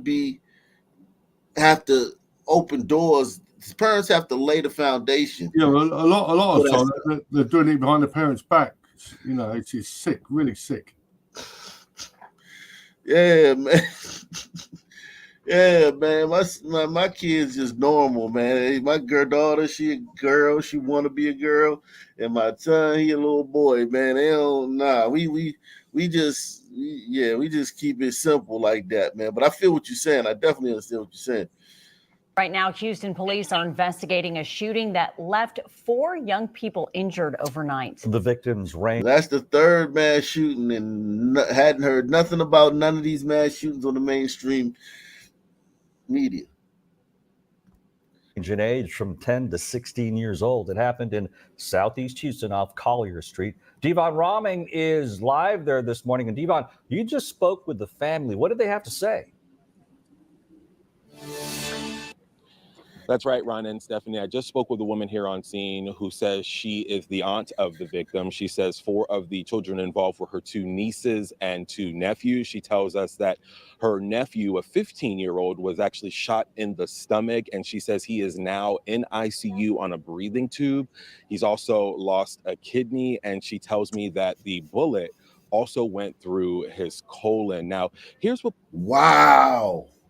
That just shows you the destruction, because most times we hear like 1 person killed and 10 people wounded, and we never hear about the gravity of the injuries that the people who were wounded. We just hear they survived. You know what I'm saying?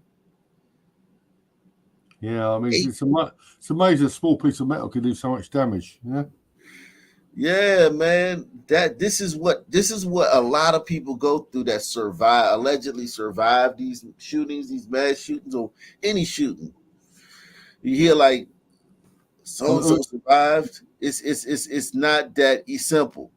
That bloke who tried to kill Trump, he shot from 150 yards, he killed someone. So you can imagine sort of 15, 20 foot range. Yeah. You know, yeah, and that bullet would have killed him if it had hit him in the head, though. Yeah. That's right, Ron and Stephanie. I just spoke with a woman here on scene who says she is the aunt of the victim. She says 4 of the children involved were her 2 nieces and 2 nephews. She tells us that her nephew, a 15-year-old, was actually shot in the stomach, and she says he is now in ICU on a breathing tube. He's also lost a kidney, and she tells me that the bullet also went through his colon. Now, here's what police say happened in the moments leading up to this shooting. Houston police say the shooting happened just after 9 o'clock last night. Investigators say a family was sitting out on their porch when 3 suspects, all wearing masks, approached them with guns. Here's what police say happened once the family was able to get back inside after seeing the suspects heading their way. They proceeded to the door, were calling for people to come out, and eventually the door was opened. And then we believe 2 of the males, 2 of the suspects discharged pistols into the house, and we ended up with a total of 4 wounded complainants, all juveniles. Now, the aunt I just spoke with here on the scene says the shooting actually happened inside the home, that the gunmen were able to get inside. No shots were fired outside. The suspects took off after the shooting happened. We know that a 10-year-old, a 14-year-old, a 15-year-old, and a 16-year-old were all shot. And at least one of them, again, was shot in the abdomen. The others, I'm told, were shot in the legs and in the arms. Now, obviously, this is still an ongoing investigation. Police are asking anyone with information that could lead to an arrest in this case to call them. They also tell us that they do believe this incident was targeted. Live in Southeast Houston, Devon Raming. Damn. Mass shootings everywhere, man.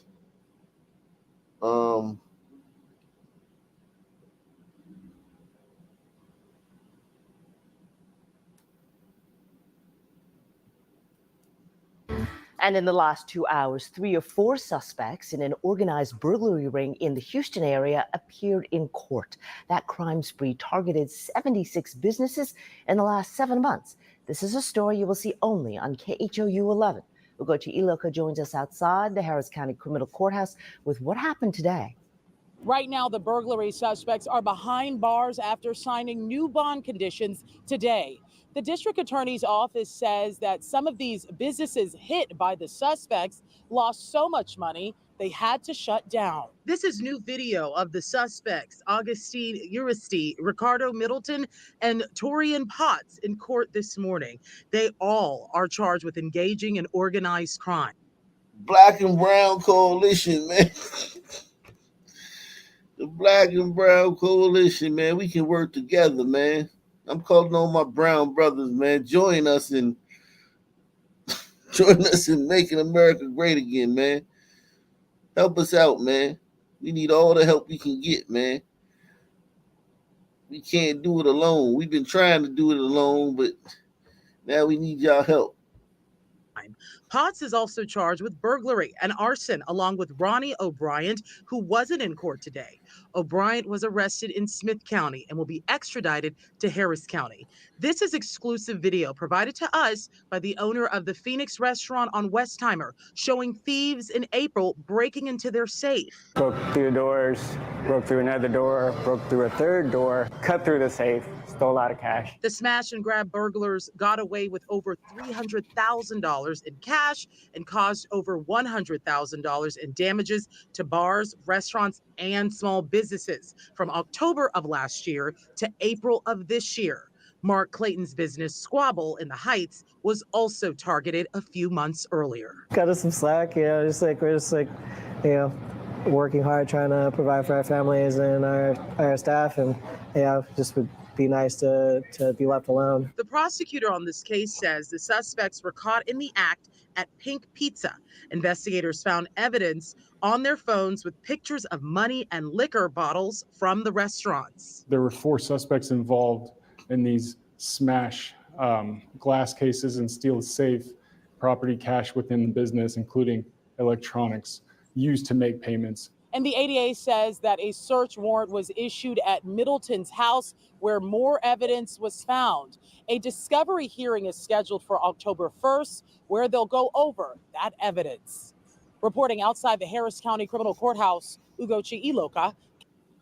Ugochi Iloka. Hey, Iloka, man. hey, I got a question for my man out Ohio real quick. Yeah, what's up? Did you hear about a recent incident about a woman being killed in a boarding room? I think so. You said in a what? She was killed in a boarding room. It was like she moved in with 8 men. We're It gonna was do a Cleveland next. Hey, we're gonna do Cleveland next because he might not know exactly.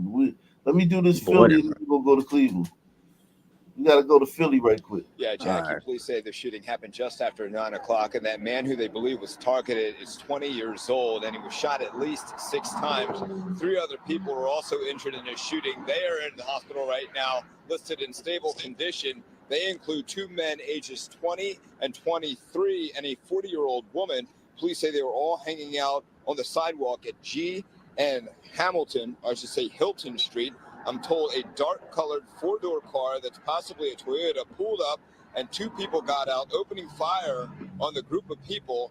This all happened about a block away from This is Kensington. Kensington. Is this another shooting in Kensington? yeah, man. It's like that every night. Because remember the lady got shot last night. She was trying to break up the fight. Remember that one? Yup. I'm telling you, it's every night. Don't be surprised if it's more than one. You just don't get the news coverage. Jeez. G and Hamilton, or I should say Hilton Street. I'm told a dark-colored 4-door car that's possibly a Toyota. Yo, we need some people to take the $5. We need some people to sponsor this next segment, man. We need some people to sponsor this next segment, man. I know times is hard. Don't get me wrong, man. I know times is hard with Kamala and Biden in the office, but we need some people to take the $5 challenge and support this segment, this next segment of the show, man. Pulled up, and 2 people got out, opening fire on the group of people. This all happened about a block away from Kensington and Allegheny, where police say patrol officers heard the shooting and rushed over to find the victim shot. It's very concerning. The additional police officers on foot patrol, on bicycle patrol, and in vehicles has definitely reduced the amount of crime in the area. But it's very concerning that 4 people were still shot while police were just a few blocks away. Yeah, and police found 25 spent shell casings at the scene. They don't know a motive right now, but they say they're real-time crime cameras and also surveillance cameras from some businesses in the area captured the shooting. So they're hoping that these surveillance cameras will help identify who these shooters are. We're live at police headquarters. Johnny Archer.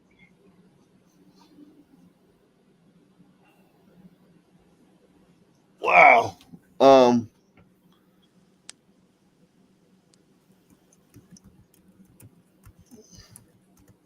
Injured in a hanging. Whoa.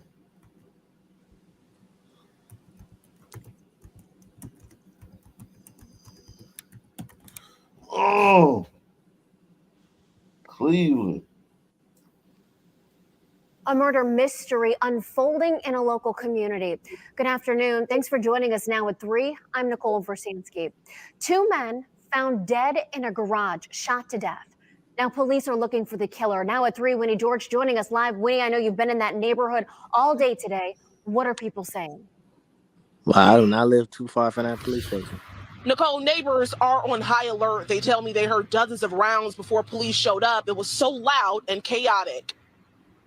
Everybody was just scared to death because it was really, really loud. Several officers rushing to the corner of East 93rd and Way Avenue early Sunday morning. 93rd. Loud. Several officers rushing to the corner of East 93rd and Way Avenue early Sunday morning. ShotSpotter picking up 26 rounds of gunfire. Once they show up, they find 2 men dead inside this garage in the city's Union Miles neighborhood. Demetrius Walker and Travion Smith. Do not stay too far from this. Yeah, that was tragic. You know this area? Yeah. Actually, don't stay too far from it. Like it's right up the street. Actually, the Union Miles area. I be passing this like every Sunday going to church. Yeah, that was tragic what happened. Inside the same gate as the garage is a gray building. 19 News checked property records. Both buildings have the same owner. There is a sign on the door marking a recording studio. Uh-oh. We solved our mystery, man. East Coast versus West Coast, huh? Yeah, man. I don't know why they claiming this is a mystery. What's mysterious about this? Right. Salute the Malignant Morning Star, man. It says, here you go, Ock. Shout out to Malignant Morning Star. Salute to JL. It's a $5 challenge accepted. Shout out to you. I called hoping it would lead me to talk to someone. We're sorry, your call did not go through. Please try your call later. This neighbor does not want to be identified. She says it's always people hanging around those buildings in the middle of the night. Coming through here at night in my car, you can see multiple cars and young people Right. partying all night long. I'm too old for this. You know, this is just a mess. Yeah, that's how it be. It be like a lot And of people according out to there the like police partying report, and 2 stuff, women especially were on the also weekend. injured. No one. So you be out there hanging with them on the weekends, man? No. When I'm riding past them, I see them outside hanging out. Like it'd be like 100 cars, like on the side of the street. Be like how many cars?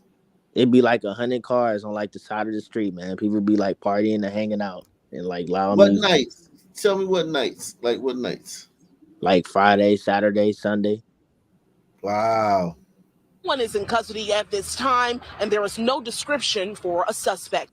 So no one in custody and no. Yo, you shoot somebody around some black folk, man, you got like a 90% chance of getting away, man. And that police station shit behind, they might as well just tear that police station down because that area ain't safe at all, man. They don't even care that they buy a police station, bro. They still be shooting. God, they might as dog. well just tear that dump down. No fear. That's horrible. Okay, Sam, hate speech found in a Cleveland community over the last couple of days. Flyers left in driveways and sidewalks. Their messages are vile and speak to the worst in people. Our Harry Boomer and his neighbors were victims. So who better to report on this than Harry himself? Harry? Look at Harry happy. This made his day, man.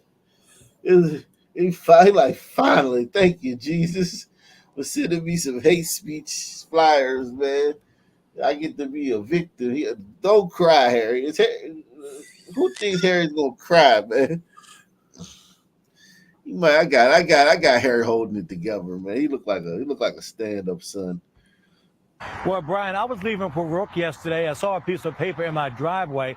I stopped, picked it up, unfolded it, and read it. I got to tell you, I instantly became outraged and vowed not.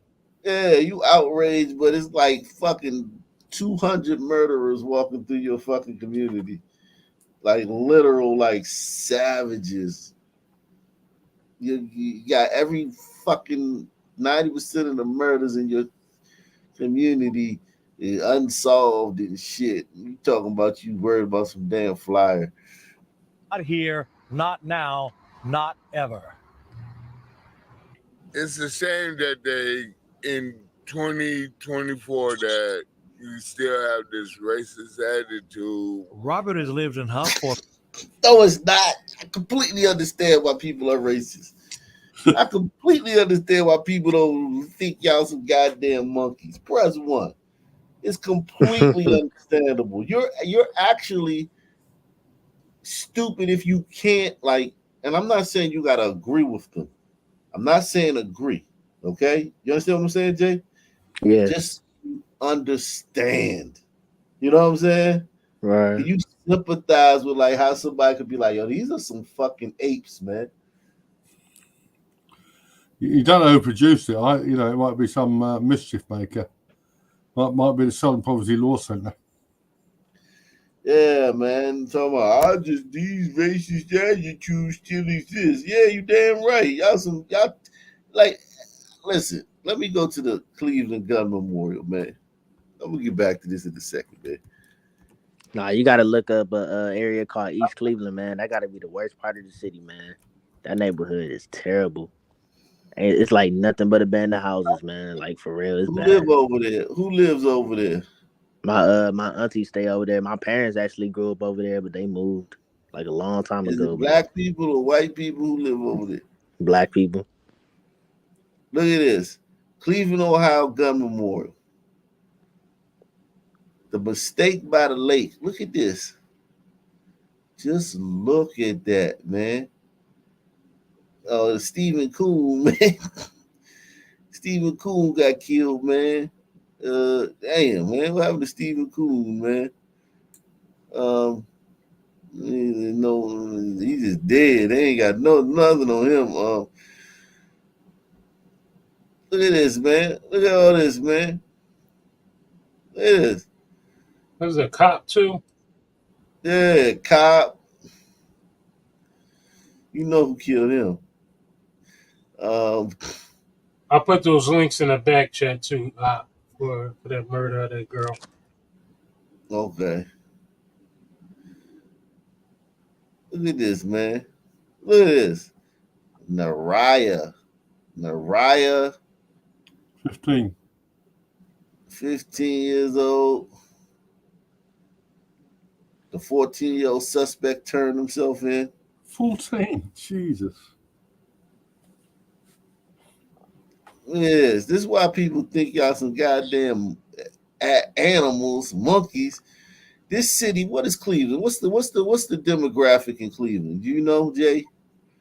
I mean, mostly black, and we got Puerto Ricans. You said it's mostly black? Yeah, and we got a lot of Puerto Really? Ricans here too. Really? Yeah. Weren't a lot of the jobs chased out of? My fault. Now go ahead. Weren't a lot of the jobs chased out, like the factory jobs and things of that nature, chased out of there? Yeah. We used to have like a lot of factory jobs and stuff. A lot of them, left. Yeah, I got 362,000. Damn. That's crazy. I thought it was more people there. That's a small population. Okay, yeah. So 46% black, 38% white, and wow. Don't say nothing about no burritos. A lot of white people there, man. 70% on burritos. They on the way. Yeah, definitely. Wow. Shit. So y'all got a lot of white people there, and a lot of black people, but everybody on this, I don't see a lot of Puerto Ricans on this gun memorial either. Here go one. I think this might be a Puerto Rican. He was shot. Yeah, the Puerto Ricans mostly be on the west side, and then the blacks like be on the east. Most of the people on this thing most of the people on this gun memorial from the east, man. Shit. This bunch of fucking Negroes, man. God. Oh. 13% Hispanic. 13% Hispanic. Okay. Yeah, y'all some. Whew. It's all Negroes, man, on the gun memorial. All of them.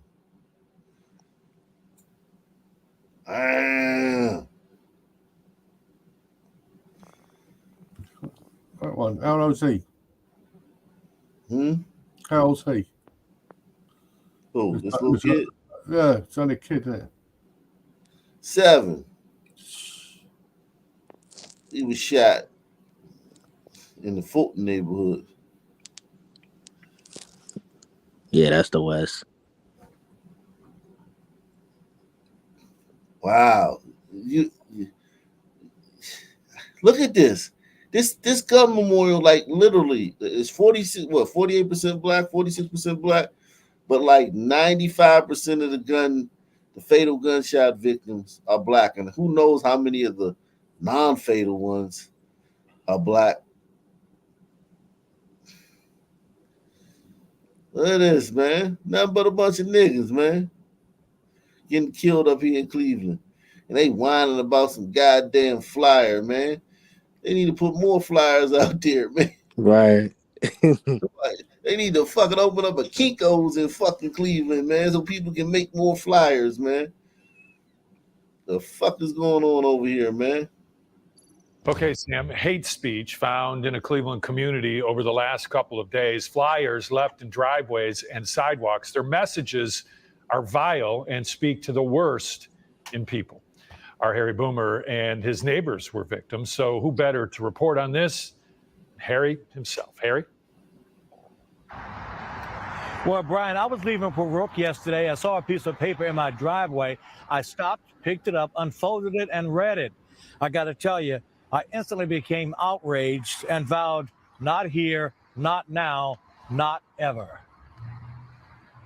It's a shame that they, in 2024, that you still have this racist attitude. Robert has lived in Huff for 5 decades. These days, it's a mostly black community on Cleveland's east side. He's disgusted by these leaflets left in our neighborhood. I found 4 of them myself at or near my home. I went straight to the Cleveland Police Department to file a report. It's Mayor Bibb. How are you, sir? I'm John. They see a murder, they don't say shit. They see a carjacking, they don't say shit. And if they speak to the news, they got their fucking face concealed. Somebody leaves a fucking racist pamphlet, and them motherfuckers march right into the police station. Everybody, ain't nobody scared to put their face on the news. You niggas are trip, man. I wish somebody would come like if they did in World War II and just drop them pamphlets from a helicopter or something all over you niggas. Rain them shit down, you goddamn apes. Okay, I just got the news from the chief of police. You holding up okay? Yes, sir, I'm doing okay. I appreciate it. Yeah. We're in the neighborhood now, canvassing. I guarantee you this wasn't no white person that did this shit. I guarantee. No, it couldn't have been. It couldn't have been. I don't see it. It couldn't have been. Did you see the one that says "Say no to Nazism"? Yeah, I guarantee it was either a Son or a Juice Crew. Either Son or Juice Crew. I'm leaning towards a Son. I guarantee you this wasn't no white person did this.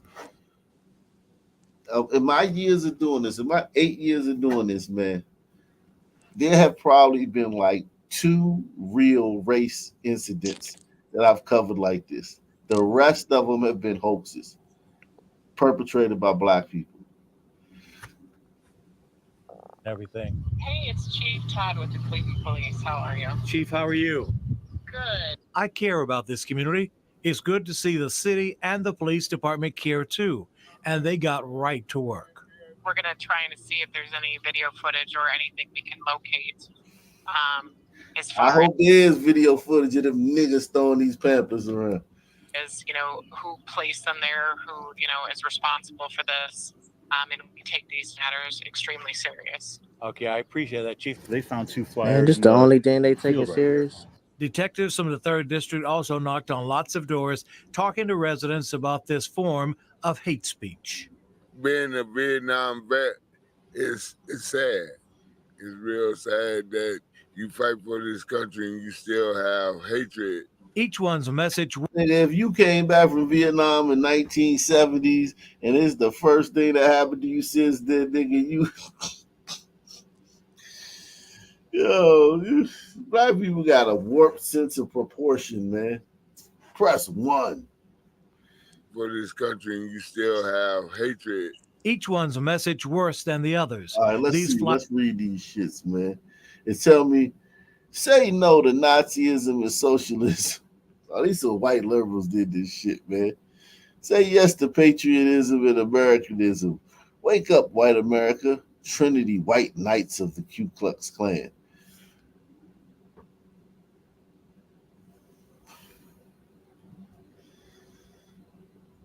"21st century soldiers of God. If you can't join us, support us." Why would they drop this off in a black neighborhood? That's somebody. I believe this group really exists. I believe this group probably here. This group, Trinity. What are they? Trinity. Whatever the fuck they called.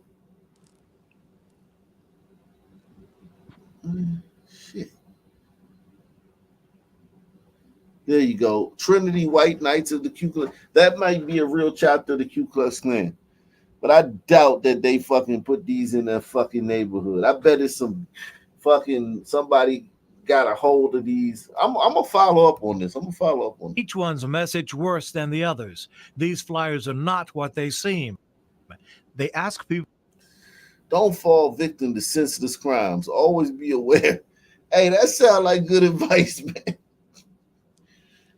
Shout out to the KKK, man, if y'all really did this though, man. That's really they trying to save people, man.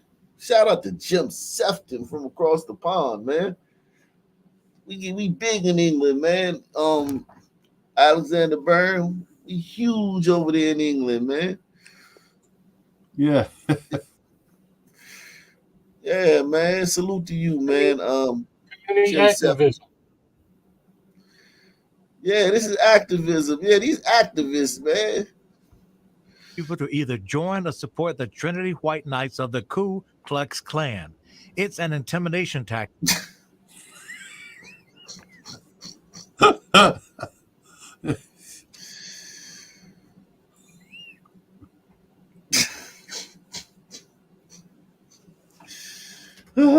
Shit.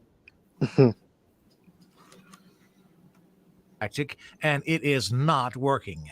My emotions and my feelings about that, I really deep, because I got a few years. If the white man would have never invented this thing, Negro, you would have been in Africa, man. They'd have blew some goddamn ashes in your face and hit you upside the head with a tree branch to make whatever wrong with you go away.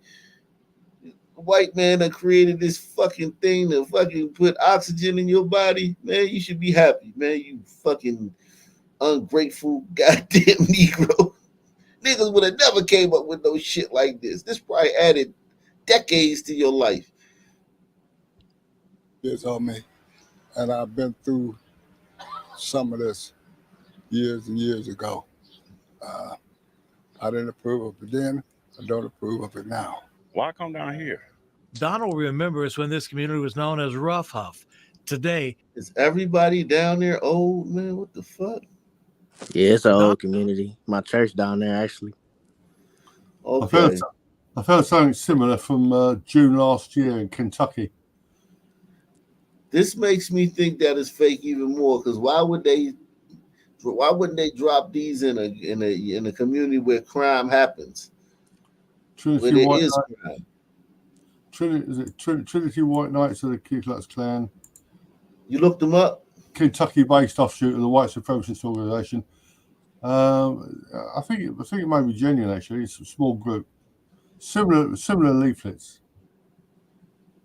Okay, yeah, that's probably a real leaflet, but anybody can make a copy of them and go to Kinko's. That's a good idea, though. Remove all filth from school libraries, 2 gender policies, and the presence of men in the girls' room. So you telling me a white supremacist group from Kentucky drove up to Cleveland and of all neighborhoods decided to drop their recruitment flyers off in this neighborhood? No, don't have to drive all the way up there. It's got a good message, but it's not what they say, it's the way they say it. Yeah, this is attacking the gender lobby. Demolish the idea of turning our young men into queers. Yeah, I think you'll agree with that. Yeah. I didn't approve of it then. I don't approve of it now. Why come down here? Donald remembers when this community was known as Rough Huff. Today, people in this part pulled together and look out for their neighbors. Yeah, I've been here 44 years. He's been there 50 years, and Foley been out there about 30 years. You know, hey, we all get along. The message these friends want to make clear: there is no spirit of fear here, and we realize we are stronger together. Do you feel any less safe than you did yesterday? At the moment, no. Hell no. Thank you for being honest. You don't feel no fear for this shit. I'm glad he didn't lie, man. This black folk ain't be worried about this shit, man. Free speech, my neighbors and I can live with that. This kind of racist material, well, it should not and will not be tolerated. Remember the words of the song America the Beautiful. America, America, God shared his light on thee and crowned thy good with brotherhood from sea to shining sea. Oh, God. Jesus Christ. Hey, you gotta look at it. You gotta look at East Cleveland. That's really a Democratic shithole, man. They terrible. Who? East Cleveland, man. That's the worst part of the city. East Cleveland. Hold on, let me do this video. Let's see if you listen. The first one is of her. The second, I believe, they caught the suspect. The second one is okay. Oh man, he's 99.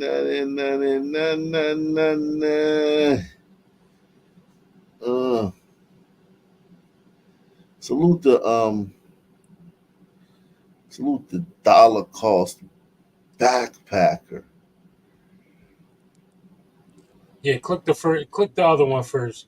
Now at 3, a woman is found dead inside a boarding home. Thanks for choosing 19 News at 3. I'm Brian Duffy, in for Nicole Versansky. According to her family, people who live in the home are not coming forward about what exactly happened. In a story you'll see on Just One Station, our Winnie Dortch spoke to the family who are fighting for answers. She was face down. One hand was in the fist and one hand was like this. While she was face down, her face was smashed in. But nobody has answers. What happened to Shaniqua Nickerson? That's the question the 31 Shaniqua Nickerson. Wow. 20-year-old's family desperately wants to find the answer to. She was working, focusing on, her children, paying her rent, being kind to others. All things that are normal, like things that are completely normal to every other race, but like when a black person do it, it's like a big fucking deal, man. And salute to them. And I feel bad for this girl, but it's just interesting, man, how black people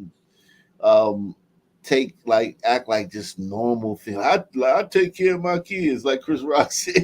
I take care of my kids. It's just sad, bro. It's just sad.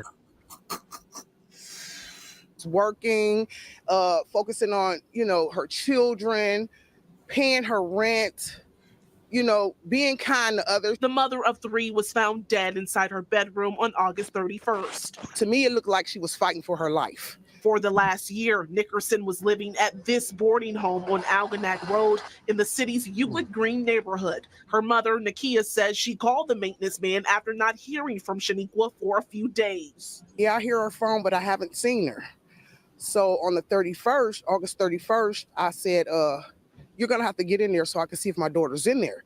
You heard her phone, but you never checked on her. While Nakia was on her way to the home, she got a call she hoped she would never get. The maintenance man made a gruesome discovery. I can't point the finger at no one, but everyone that lives in this home, like 8 or 9 guys and 1 female.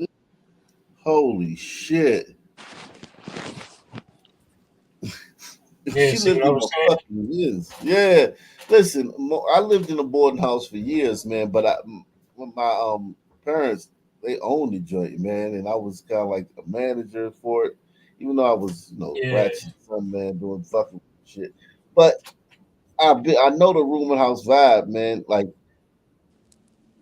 I lived in there alone by myself for months at a time too, when we couldn't find anybody to come take me to the rooms. I've been in it attracts a certain type of person.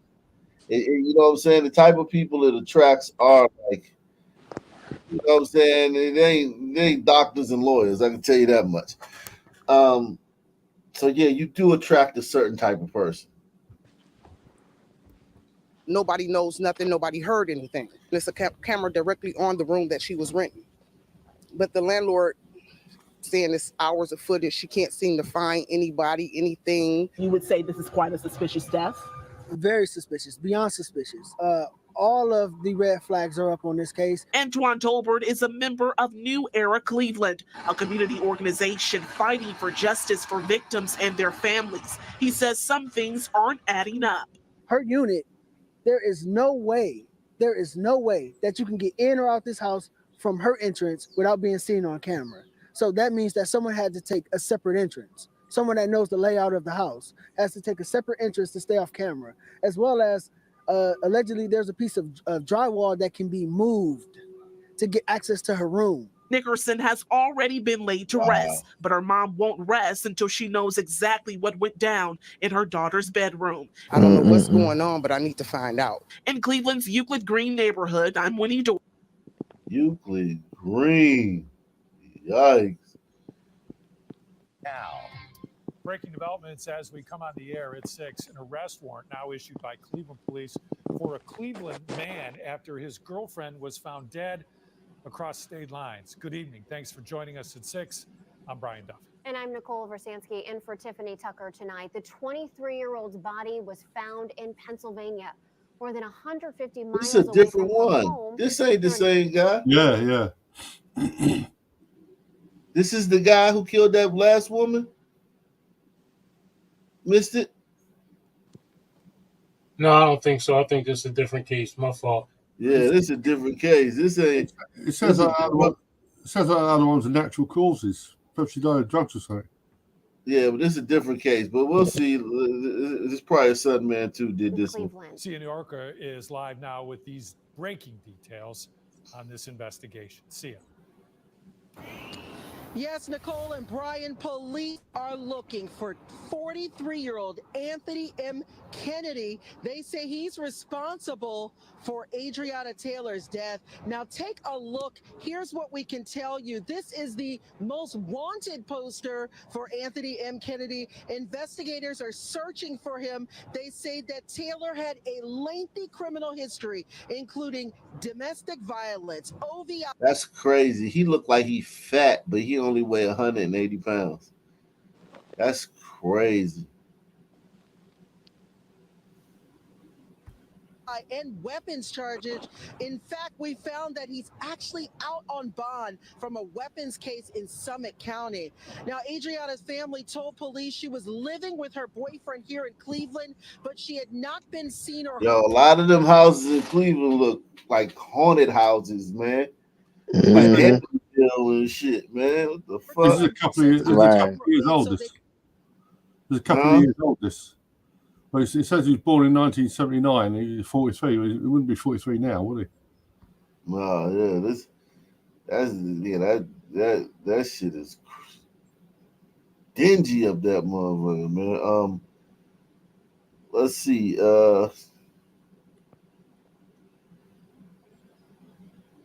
Okay. So yeah, update on this city councilman in DC, man. We got an update. Long before he got caught in an FBI sting, D.C. Councilmember Trayon White had a history of run-ins with police. It's been 9 days since the Ward 8 councilman was indicted for bribery. The 7 News I team and investigative reporter Mitch Blocker are staying on top of Keep hitting the like button, man. Keep hitting the like button. Everybody hit the like button. Everybody share this on your social media. Take the $5 challenge. Support the channel. Trayon White. Update this story. And Mitch, the councilman has a history, a little bit complicated with the legal system. Yeah, I mean, we've shown you the FBI's pictures of him allegedly taking these cash stuffed envelopes and putting them in his pocket. But his run-ins with the law, they go back more than a decade. Wow. I don't steal, I don't take, I'm not, all those things they say about politicians. This is Councilman Trayon White on Instagram in November 2022. He's talking about rumors the FBI was investigating him. If that happened to Trayon White in Washington, D.C., pro my people, I'm a Pan-African, I'm on board, and I'm in politics, a young black man with locks, it'll be all over the news. Less than 2 years later, his arrest and the pictures snapped during an FBI undercover operation are national news. Dig through court records and you'll find White dealing with police in court for more than a decade. In 2011, DC police pulled White over for driving without plates in an unregistered vehicle. White missed his court date. A bench warrant was issued. He paid a $300 fine. In 2013, White was charged with knowingly driving an uninsured vehicle in Harford County, Maryland.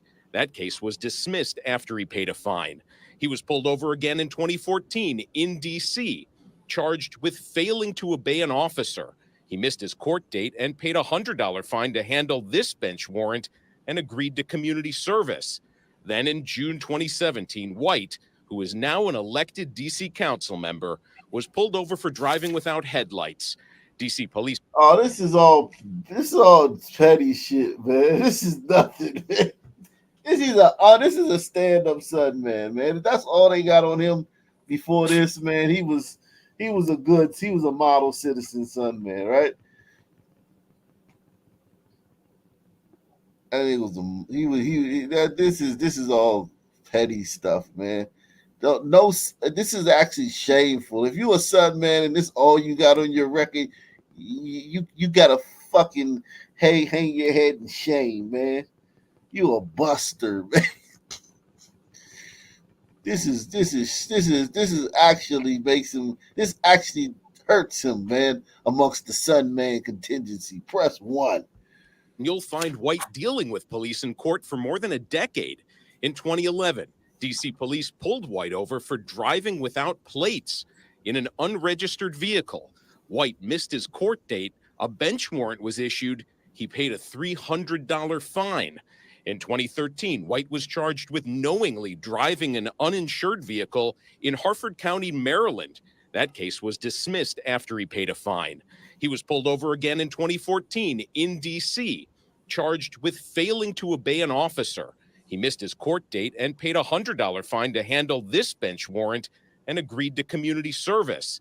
Then in June 2017, White, who is now an elected D.C. council member, was pulled over for driving without headlights. D.C. police arrested him for driving with a suspended license.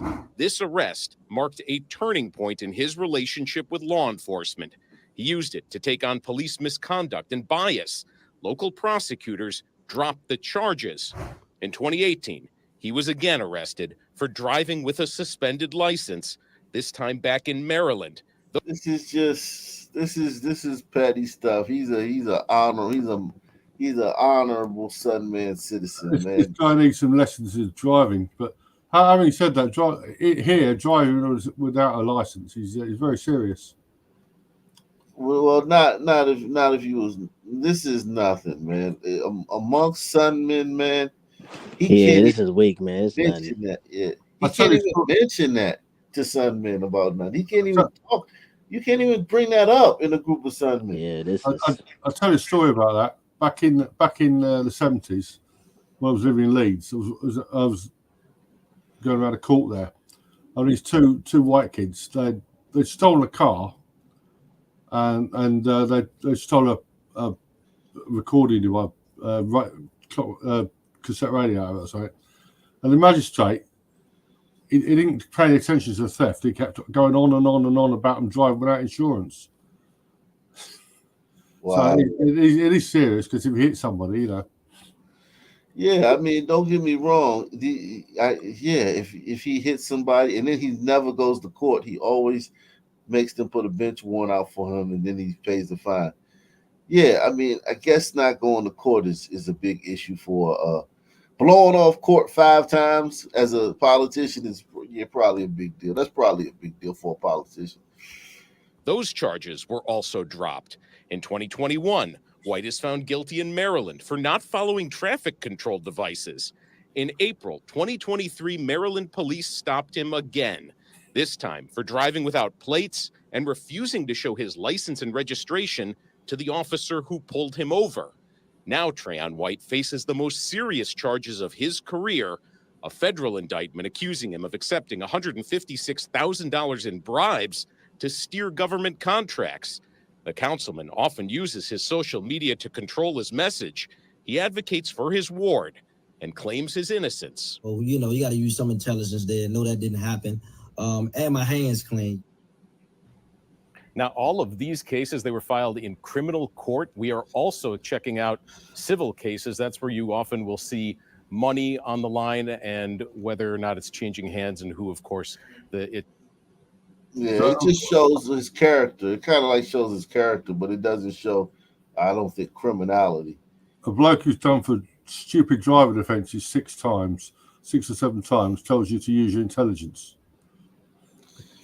Yeah, over a 10-year period, Sandra Bland had been stopped like 20 times over that. Sandra Bland was a head case, so this guy but, I mean, just the fact that he survived all those traffic stops is actually it's stupid stuff, you know. I mean, why drive without insurance? Why not refuse to show you your ID? It's stupid stuff. Here go another one, man. Feels like another one. PG County, y'all. Former longtime member of the Prince George's County Council pleads guilty to embezzlement charges. And our Maryland Bureau Chief Brad Bell has been following this case since Mel Franklin resigned. And Brad Franklin was facing well over a dozen charges.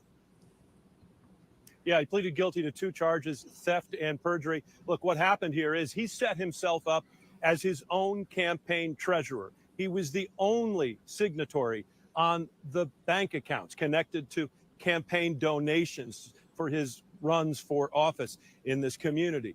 And he took advantage of that. He took money for his own personal use. Prince George's County at-large council member Mel Franklin resigned abruptly without explanation back in June. Just days later, Maryland special prosecutor announced Franklin was facing 20 charges in connection with a multi-year theft scheme, stealing more than $130,000 in campaign contributions for his personal use. Now, today in Anne Arundel County Circuit Court, Franklin admitted he did it, pleading guilty to theft and perjury for lying on campaign finance forms. In exchange, state prosecutors agreed to cap possible jail time at 1 year when Franklin is sentenced in November. It's a shame. It really is. That was the reaction of one voter back in July, when the county had to spend more than $1 million to hold a special primary election to fill Franklin's seat on the council. Even those who had supported Franklin expressing disappointment. I don't like the fact that somebody took our money and used it for their personal gain. Franklin's fall from grace with voters happening quickly. He was first elected to the council in 2009. He ran for and won a newly created at-large seat in 2018 and was reelected in 2022. He was popular, despite pleading guilty to a drunk driving crash in a county vehicle in 2017. And though he declined to comment today, back then he did talk to 7 News. I take full responsibility for the accident. And voters forgave him, in part because of a promise he made then to re-earn their trust. I plan to work doubly hard to do that. I'm a public servant. I take that very seriously. If this guy gets He a said year, he was a public servant and he takes that serious. Oh yeah, he'll be back, man. if this guy gets a year, Hillary should get 30 years. He won't do a day in jail, man. Obviously, that was in 2017, going through all the various allegations from the state special prosecutor. That in 2014, so already he was taking money out of those campaign accounts for his personal expenses. His sentencing is scheduled for November. There's a cap based on this plea agreement of 1 year maximum. The state will ask for that. Franklin's attorneys will ask for less. Probation. He's gonna get probation. He's gonna get probation. It's nearly 7 o'clock. I'll go back. Catch you later.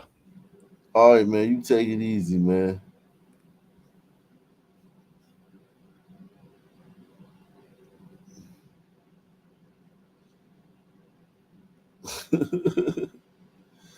Yeah, man.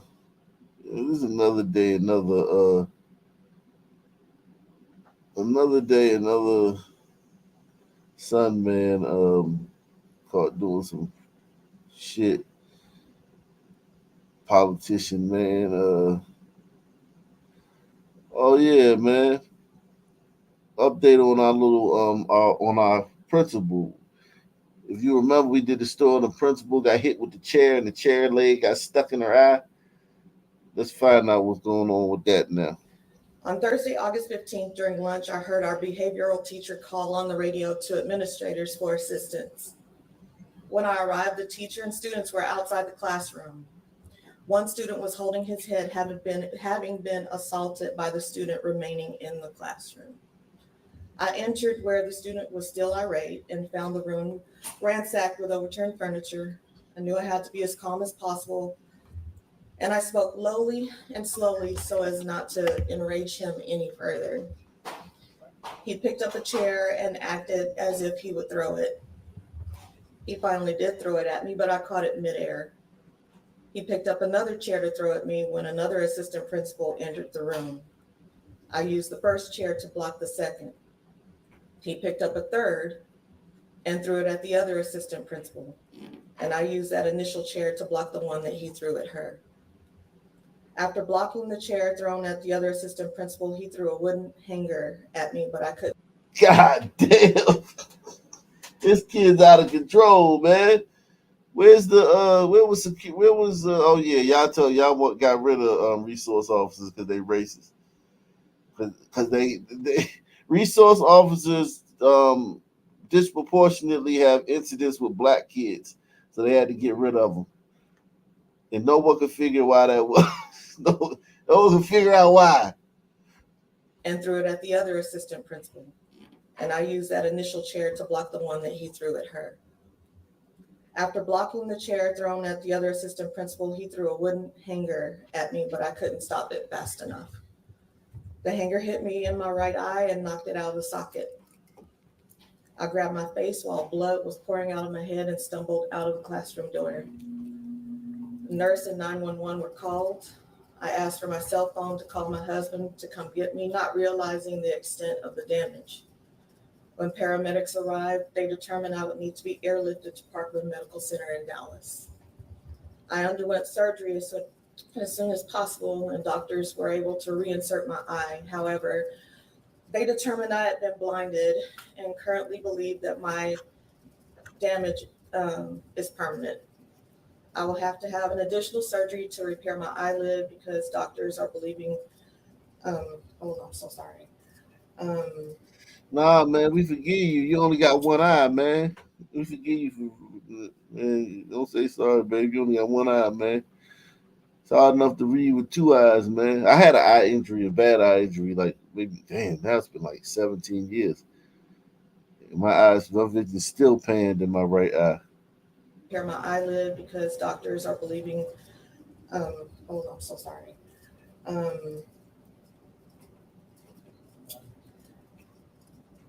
I underwent surgery as soon as possible, and doctors were able to reinsert my eye. However, they determined that I've been blinded, and they currently believe that my damage is permanent. I will have to have an additional surgery to repair my eyelid. And because doctors are believing my blindness to be permanent, removing my eye may have to be an option. Poor lady. Yeah, poor lady, man. Poor woman, man. Dealing with sons in school, man. If that was a white kid, this whole story would be completely different. It'd be Robin Roberts and Michael Strahan would be interviewing her, but it had to have been a son, man, because they're keeping it local, man. Salute to Oakview, man. Oakview in the building, man. Shout out to Oakview, man. Cap One from the night shift crew. Yeah, man, we got the night shift crew. It's 11 o'clock on the West Coast, man. 11 o'clock on the West Coast, man. Oh man, yikes, man. Talk about we are learning more about the 3 people killed in a crash last Friday on Interstate 35 in Denton County. Authorities say the 3 were sisters. 2 of them were in North Texas visiting the 3rd. Fox Sports' Peyton Yeager spoke with a witness who tried to help those women. Peyton is live. Peyton. Steve, and police officers and first responders, they arrived on scene to other drivers performing CPR on the victims until ambulances arrived. And now this Ponder couple, they were in a car with their children. They witnessed the crash. They jumped out. They helped perform CPR and tried to save the 3 sisters who were killed. Family members confirmed to Fox 4, 3 sisters were killed in a multi-vehicle crash Friday evening that caused I-35W at Crawford Road to be shut down for hours. Police say just before 7 p.m., traffic on I-35W was already moving at a slow pace due to a separate crash further north in Denton. That's when 2 collisions took place near the Crawford Road exit involving 6 vehicles. The scene drew half a dozen law enforcement agencies from Argyle, North Lake, Roanoke, Trophy Club, Keller, and South Lake. Tuesday, Argyle police confirm a pickup truck slammed into the back of an SUV, killing the 3 sisters now identified as 65-year-old Elia Orozco of North Lake, 69-year-old Odia Orozco, and 63-year-old Gladys Orozco. Wow. That's a tragedy, man. That damn, it's a tragedy, man. Let me see. Let's see what we got going on here, man. Well, a man who posed as a rideshare driver and pleaded guilty to sexually battering and robbing 2 women last year is back in jail. Yeah, he's now accused of raping 2 other women who also... Hold on, man. Time out. Time out, man. Yeah, did I just hear what I heard? Well, a man who posed as a rideshare driver and pleaded guilty to sexually battering and robbing 2 women last year is back in jail. Yeah, he's now accused of raping 2 other women who also thought they were getting a rideshare. Jamie Gorilla is live tonight in downtown Miami. Yo, those women should be able to sue the DA. You should be able to sue the district attorney at that point, man. Like, that's ridiculous, man. Well, a man who posed as a rideshare driver and pleaded guilty to sexually battering and robbing 2 women last year is back in jail. Yeah, he's now accused of raping 2 other women who also thought they were getting a rideshare. Jamie Gorilla is live tonight in downtown Miami with more of the troubling allegations. Jamie. Yeah, the man allegedly told police that he would pick up women in Brickell and downtown as they were leaving nightclubs. He did not admit to any of the accusations, but police say his DNA was enough to book him. This man, Yadir Gongora, is behind bars. Yadir Gongora. Goddamn African, man. African, Yadir Gongora, man. Yadir Gongora. Police arrested the 39-year-old Friday after they say DNA evidence linked him to the rapes of 2 women on 2 separate occasions last year. The first woman, a 22-year-old. According to an arrest form, she went out with some friends in Brickell in August of last year for drinks. When it was time to leave, her cell phone battery was dying and she lost her friends. She doesn't remember getting into a vehicle to go home, but the arrest report says she does recall waking up and seeing a man on top of her sexually assaulting her. She tried to push him off, but couldn't. There was allegedly another man in the front seat driving. The arrest form says he told her to get out and left her outside a grocery store 4.5 hours after the woman lost her memory. According to detectives, a rape kit matched Gongora's DNA.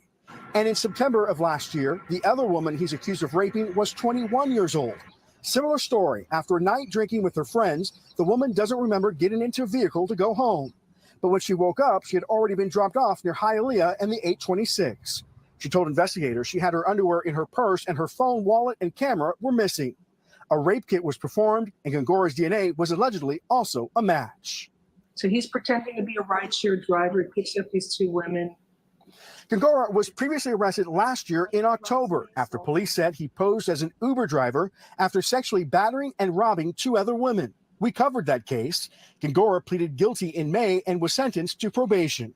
When he's arrested on the new charges last week, Gongora told police he would offer people rides that would exit clubs in the Wynwood downtown area. he would work on his own and not via an official rideshare application, and admitted to picking up intoxicated patrons leaving the clubs. All right, now there is a hold on bond, so Gongora will not be released from jail. Okay, so they got a hold on his bond this time, man. Thank God, man. Thank God. Jesus Christ, man.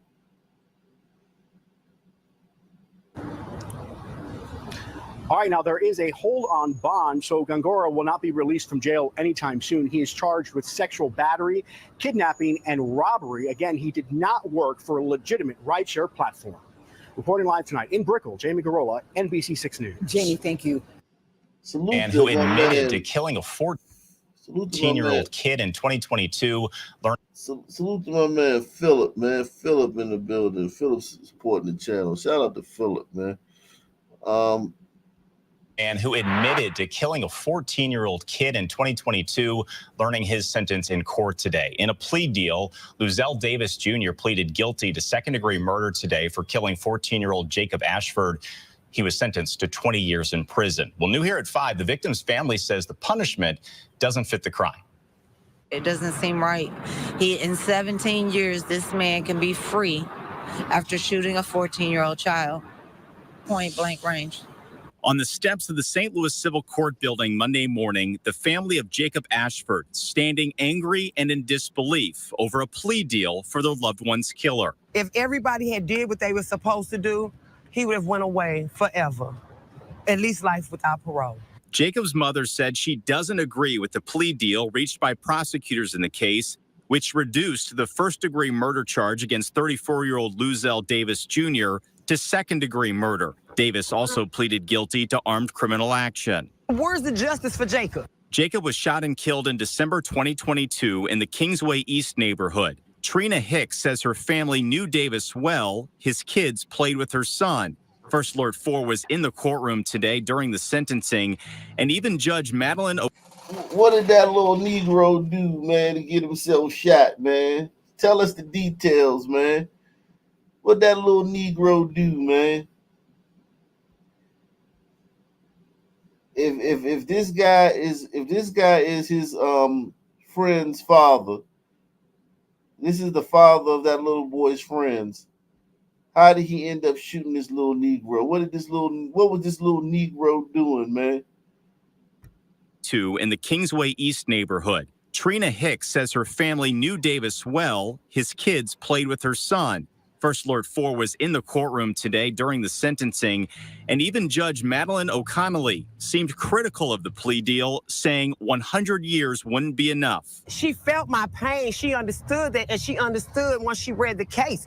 She's looking at the nature of the case and seeing that you killed a kid. You know, like, she's probably thinking to herself, like, how was he getting a plea deal? But the family now faces the reality their son's killer will possibly get out in 17 years after already serving some of What did he do? What was the scenario? his 20-year sentence. Jacob's daddy never gets to see 17 years old, but he gets free in 17 years. His plea deal means nothing. And we have reached out to the circuit attorney's office to learn more about this plea deal in the case and to get a response to the family's criticism of the handling of this case so far. We have not heard back. Well, an Indianapolis man is arrested on 2 counts of dealing resulting in death after 2 deadly overdoses on the city's northwest side. Hold on, let me. And who admitted to killing. I want to see what this little son team did, man, or didn't do, man. What did you do or didn't do, little son team, man?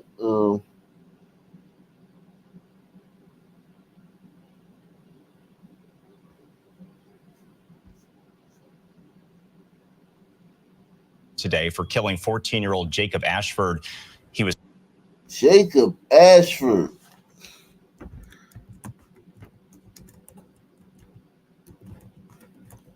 The Sun teams be out off the chain. Sun teams are off the chain out here in these streets, man. Wow.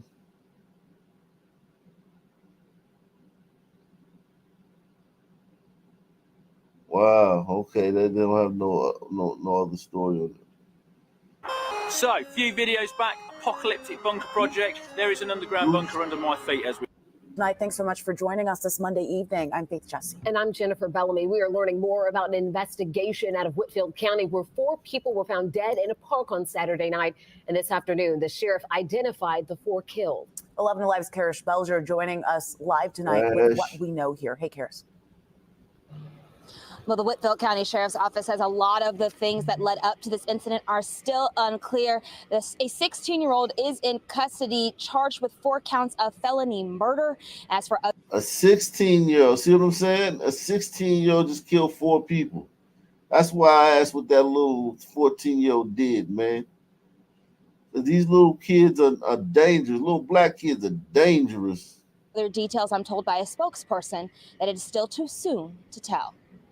There were multiple weapons involved. We know that because of the multiple shell casings that were located on the scene. According to Whitfield County Sheriff Scott Chitwood, the circumstances that led to 4 males being found dead in Pleasant Cove Park in the city of Dalton are still unclear. We have reason to believe that the motive was a robbery, possibly to some contraband that was found in the vehicle that was at the scene. The 4 bodies found have now been identified as 19-year-old Joshua Pedro Pelico and 21-year-old David Antonio Delgadillo, both of Dalton.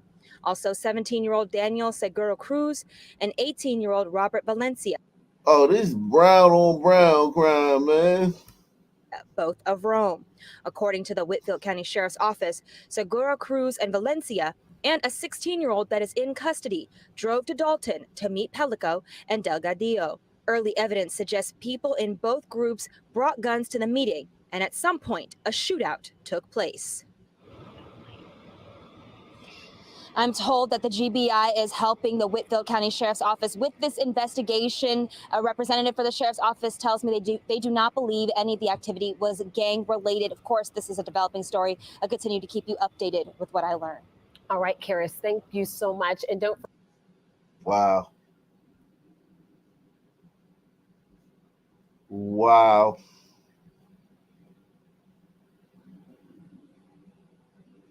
Whoa.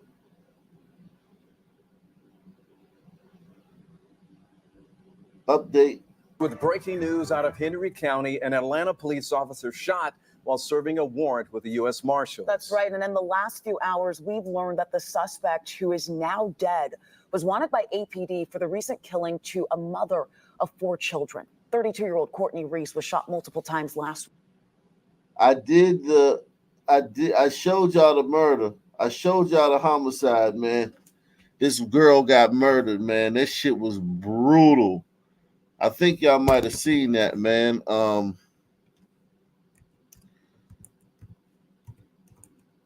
This woman got her shit pushed back.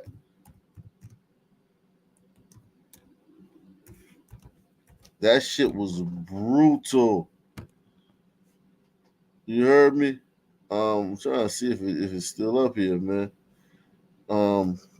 They might have taken it down off the site. That shit was so brutal. They might have taken that shit down. Nah, here it is. Here it is. I'm gonna share it with y'all. This is what happened to that girl. I'm gonna give y'all a second to look at it, man. This is what happened to that girl right here. That girl, that link right there, that's what happened to this girl. And they just found the dude who did it, man. Shout out to the police department for finding the dude who did that shit. That shit is crazy. They caught that shit on surveillance camera. And her sister had just gotten killed a couple of weeks before. So it was like double tragedy for the family. Her sister got shot and killed, a couple months before, and then she gets shot and killed 2 months later. She said she outed him on face something. She did something, man. That dude whacked her, man.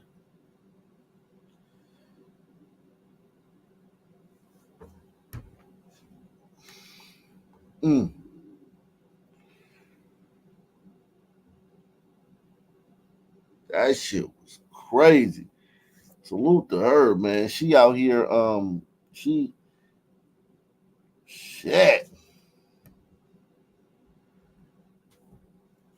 What's going on? What's happening? What's up, Buck? Same black crime, same black channel. Yeah, man. Ain't nothing changed but the weather, man. Hold on a minute. Let me turn off my other channel here. In southeast Atlanta, the shooting captured on a nearby Ring doorbell camera, and it showed that suspect firing at least 10 shots even after Reese collapsed. Well, in the past hour, Reese's father told 11 Alive that he doesn't wish death upon anyone, but said, quote, this was the best outcome because this guy was a danger to others while on the run.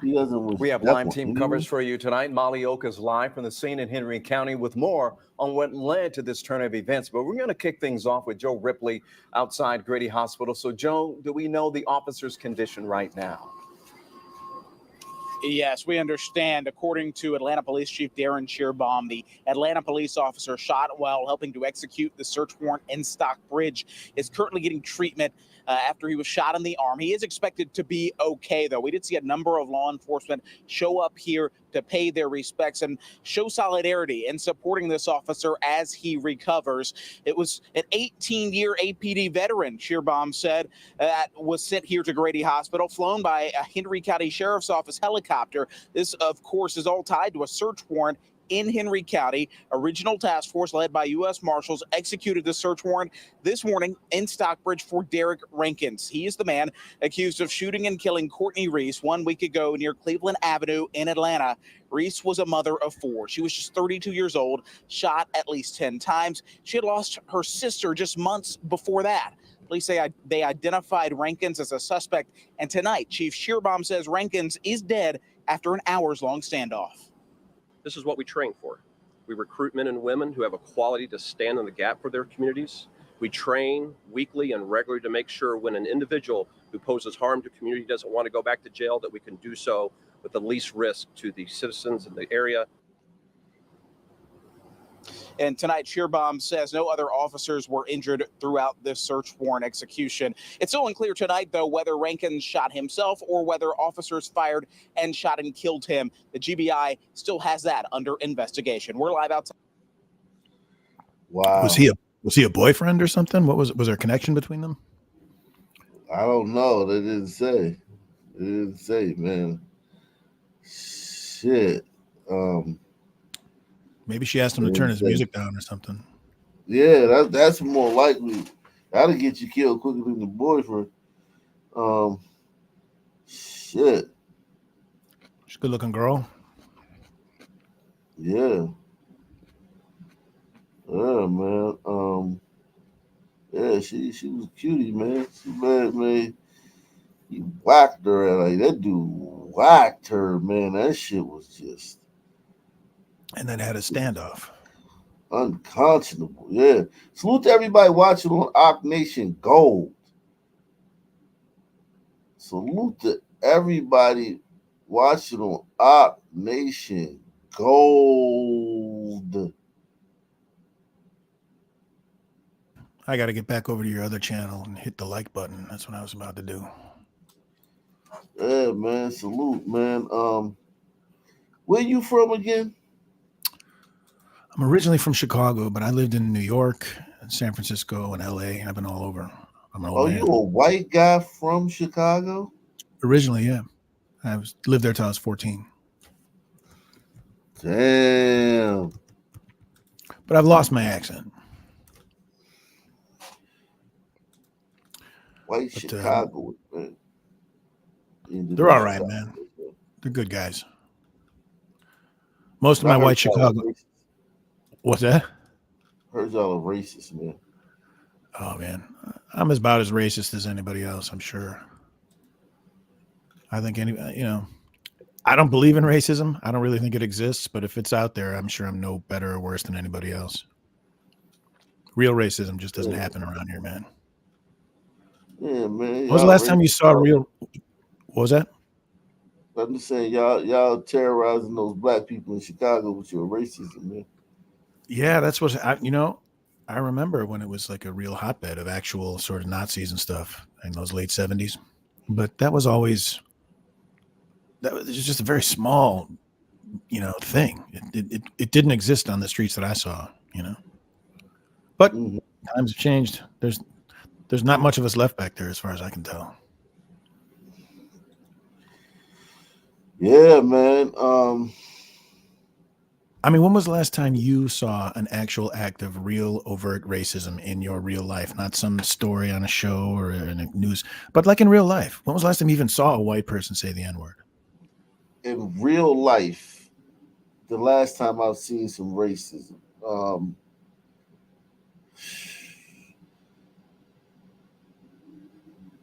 See, my threshold is different. Most black people's threshold is like anything that doesn't go 100% their way when dealing with a white person. Oh, it's the first thing to say. It's because y'all racist, But let me think about that. One time I did go to a store and the woman ignored me. I went to like a Subway or something. I went in there. I was waiting, standing there, and the woman had her back turned. She was like doing something back there, and she never turned around. I coughed, and she turned around, and she turned back around, and she was white. So I just left. How long ago was that? Well, a few months ago, and I wanted to kill her. Really? Yeah, I did. You think it's because of racism that she did that? No. But I'm just saying, like, that wasn't going your way. Racism. That would be considered racism. So then it would be that person's fault because of their racism that you're having a bad day. No. Anything that doesn't go your way, like if any interaction where you feel uncomfortable or you feel slighted, that's racism to most black. Yeah, it's nuts. So I don't know, man. I haven't seen it, and maybe it's because I'm privileged or some other nonsense. But I mean, seriously, when was the last time? I can't remember the last time I saw something that was like overtly racist, wherein the person maybe didn't immediately get morally jumped by every white person in the room. It's yeah, that's true. It is worse to be considered racist than it is to be considered a pedophile in this modern world. There's not the depth of fear and trepidations white people have about ever being considered or thought of or saying something that might be construed as racist it's terrifying. It's maybe the most terrifying thing that a lot of white people experience because it destroys you. It's like saying Voldemort or something, it just destroys you. Yeah, no doubt. Being racist, you definitely don't want to. And I think if people would just give it a try, they'd realize how fun it is. Being racist. Yeah. Oh my God, it's so fun. Just running everything and controlling everything and telling, having all the power. It's been amazing. Yeah, man.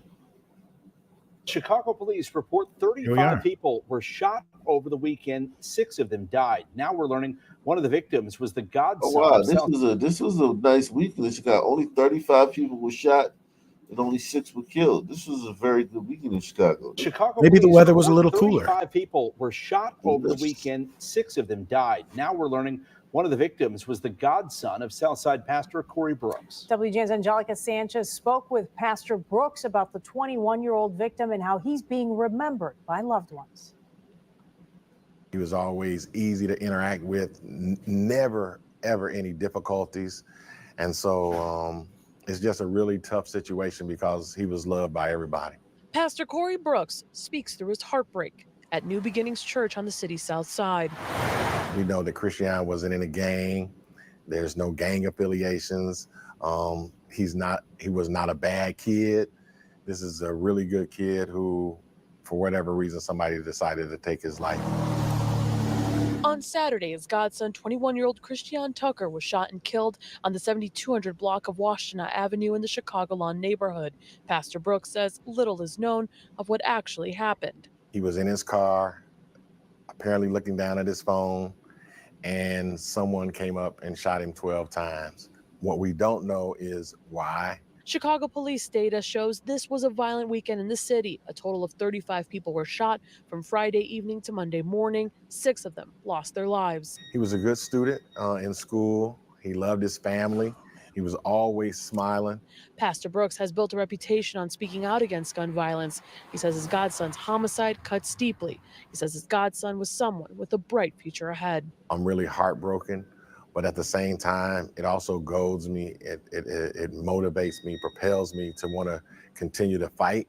And that's the reason why we're building the center across the street, so that we can impact the lives of a lot of young people. While he and his loved ones wait for answers, they want the public to know they are offering reward money. We have a $10,000 reward for anyone who gives us information or the police information that leads to the arrest and conviction of this individual or individuals. So we're going to make sure that the perpetrator is caught. Pastor Brooks says that right now he and his family are in the middle of making funeral arrangements to honor his godson's legacy. Meantime, Chicago police say this remains an ongoing investigation. Reporting outside Chicago Police Headquarters, Angelica Sanchez, WGN News. Look how they frame it. They leave out the the black excellence completely. They don't even discuss it. I mean, he went 6 for 36. That's between 15, maybe almost 18%, something like that. That's a really respectable number. 6 for 36. Yeah, definitely, man. Definitely. We should figure out like a Sun average, like a Gadding average or something. Where how do they do on these shootings? 6 for 36, quite. But I think for a Sun, it's good. I think it's pretty good. Don't you think? Yeah, but the overall average is going to be very low. The overall Sun. Well, that's why I think this guy should be recognized for black excellence, man. He crushed it. That guy didn't do it. It's 36. 6 for 36 was the total for the weekend. Oh, I thought it was him. Jesus. No, I take all that black excellence stuff back then. Yeah, he's not excellent, man. The guy's definitely not excellent, man. Let's see. Oh wow.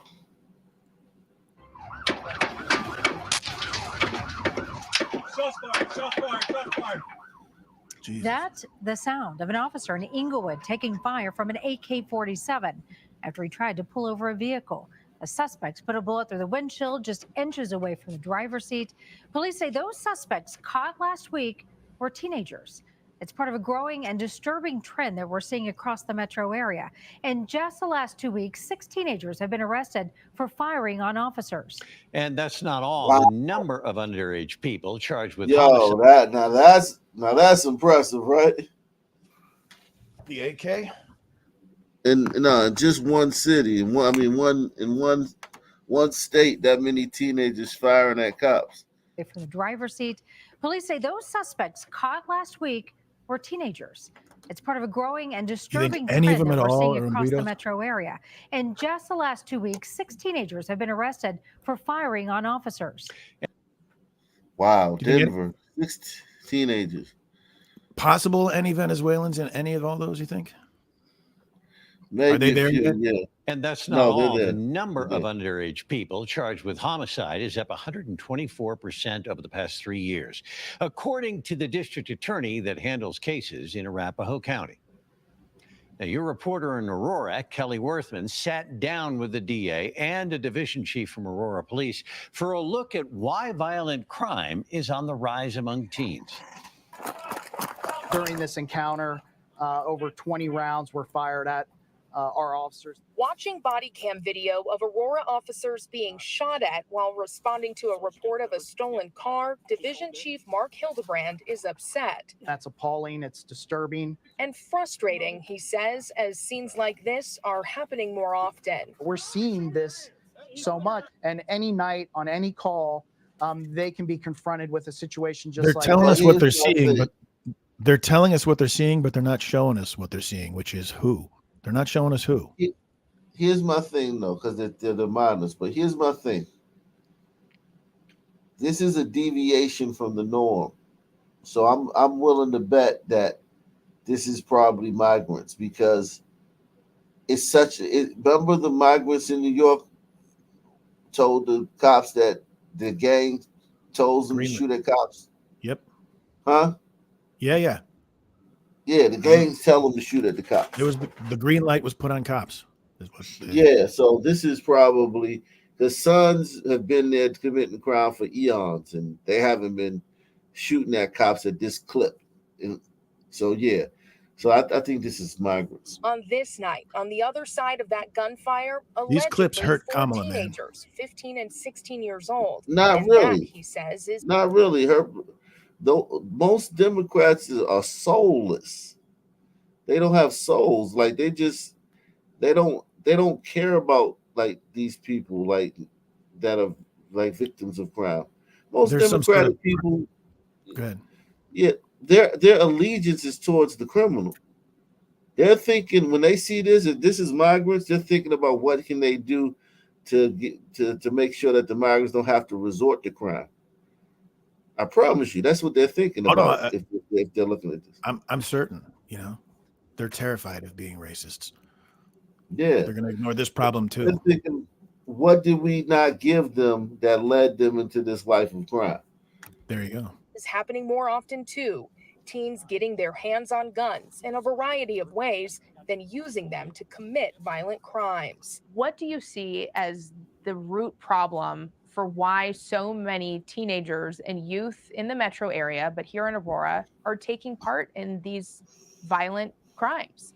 That's a very Kelly. difficult question to answer because I think we're all trying to understand why we've seen a proliferation of youth violence within the nation, within our own communities. It's at crisis levels at this point. District Attorney John Kellner says violent crime among Colorado youth is skyrocketing. Salute to Deluxe 247, aka Cal Ripken, aka the real MVP, coming through once again. Salute to bro. Make sure you support the channel. Hit the PayPal, hit the Cash App, hit the Super Chat. Also, hit the like button. Engage with the channel, support the channel. We've seen an increase of 20% of juvenile filings just since 2021. But more importantly, we've seen an increase of 124% when it comes to juvenile homicide filings. Why is this happening? There's a lot of reasons behind why this is happening. I think our juvenile system is probably not taking a tough enough Look at this stance. guy, man. And that's a product of some of our How laws. is she bigger than him? Along with more lenient punishments for young offenders, Kellner points to the Colorado legislature approving a dramatic drop in the bed count at pretrial juvenile facilities across the state, capped at 215. Judges have to make decisions about which violent juvenile to release to stay underneath this arbitrary bed cap. If you're releasing other violent juveniles back into the community, there's a sense that there isn't a consequence. That perception of a lack of That's what's up. consequence, Hildebrand believes, is why the teens in this case Using weren't the afraid trash. to reach for Seems guns like a pretty and simple allegedly answer to build fire more at prisons for police. kids. What's the solution? We have to Build more prisons have a for kids. deterrent effect, and we have to No, have it's build more accountability, prisons for because kids. this could have ended in a very different way. Wouldn't he look good In in prison? Aurora, Kelly Worthman covering Colorado First. What if the school budget was spent on prisons?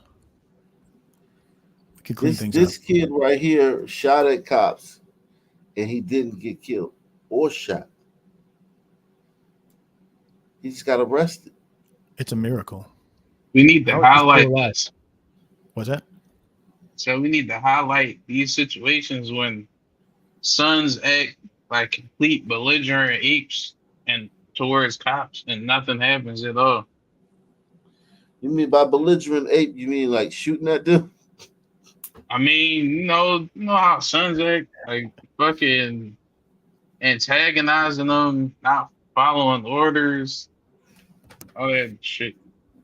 Yeah. Have they this started is- the investigation on the police yet? Yeah. Oh, that anytime. Yeah, if the cops fire their weapon, it's going to be an investigation because anytime a cop fires their weapon, there's an investigation. Just period. So yeah. Yeah, man. We'll let's see. We do one more, man. I'm about to pass out this motherfucker. That guy's lucky to be alive. Let's see. Yeah. Let's see. Oh wow, that was one I didn't really. Wow, this one right here. Wow, Aurora. Tonight, a home invasion in Aurora, all of it caught on camera. Nice. Multiple armed suspects break into a home with 2 children inside, posing as delivery drivers. Fox 31 speaking with those victims. Our Talia Cunningham is in studio with their message and more of some of that dramatic new video. All new at 9. Talia. Yeah, Erica, dramatic is right. Some terrifying moments for a family in Aurora. So the crime was caught on Ring doorbell camera, and it all starts right here with this guy. He's wearing like a worker's reflective vest, and he's holding a package, posing as a delivery driver. Clearly he isn't. That package is empty. He then rings the doorbell and waits for someone to answer. Someone does, and then this. I'm hearing Spanish. Oh, burritos. It all happened in a matter of seconds. What you just saw was that man pushing the door open and forcing himself inside the home. And then 2 other men with guns rush inside. After only 1 minute, the men then run out, pile into a car, and race down the street. A caretaker and 2 young children were inside the home at the time. And as you can imagine, a traumatic experience for all of them. When authorities arrived, one of the children, a 6-year-old boy, visibly shaken. His mom and dad claim the suspects hit their son and caretaker, pushing him to the ground, and inappropriately touched their 14-year-old daughter. The incident Oh, wow. They just had to, cop a feel in the middle of a robbery. This country has no idea. Yeah, that type of stuff. This is some burrito right here, but the other 2 was on burritos. This is some burrito. happened in a matter of And seconds. then this second What one you coming just saw, through is an on burrito. They're not sending their best. what you just saw. Do you realize? Imagine from where they used to live, just saw- their country, the kind of wealth that exists in most American homes, just basic wealth and stuff you can grab and sell compared to where they come from. They still have huts in their people's countries, man. Yeah, and this and place these is so people- ripe. Yeah, and in their country, man, like even though it's not a 100% perfect, the criminal justice system, when they smack you down, you're going to a prison that is literally like a draconian dungeon from like the 1700s compared to a prison in the United States. Yeah. Our prisons are like fucking hotels compared to their prison. They're going to So, do well even in the American if- prisons. Yeah, even if you do go to prison, it's nothing like going to prison in your homeland. Yeah. So yeah, they winning across So get the ready, board. everybody. Yeah. you just saw was that man pushing the door open and forcing himself inside the home. And then 2 other men with guns rush inside. After only 1 minute, the men then run out, pile into a car, and race down the street. A caretaker and 2 young children were inside the home at the time, and as you can imagine, a traumatic experience for all of them. When authorities arrived, one of the children, a 6-year-old boy, visibly shaken. His mom and dad claim the suspects hit their son and caretaker, pushing him to the ground, and inappropriately touched their 14-year-old daughter. The incident happened on Wednesday, June 12th at 8:45 p.m. in a neighborhood on South Richfield Street. Police say this was a robbery as well, with personal items, mostly jewelry and cash, stolen. Although the parents weren't home at the time, they dialed 911 immediately after being notified by the Ring video, telling us they're scared. El dinero, las joyas se recuperan. This mother says it's not about the material things stolen because they can be replaced. It's Peace about of the mind. trauma her young children were put through. She adds they spent that night in the hospital getting the kids checked out after allegedly being assaulted.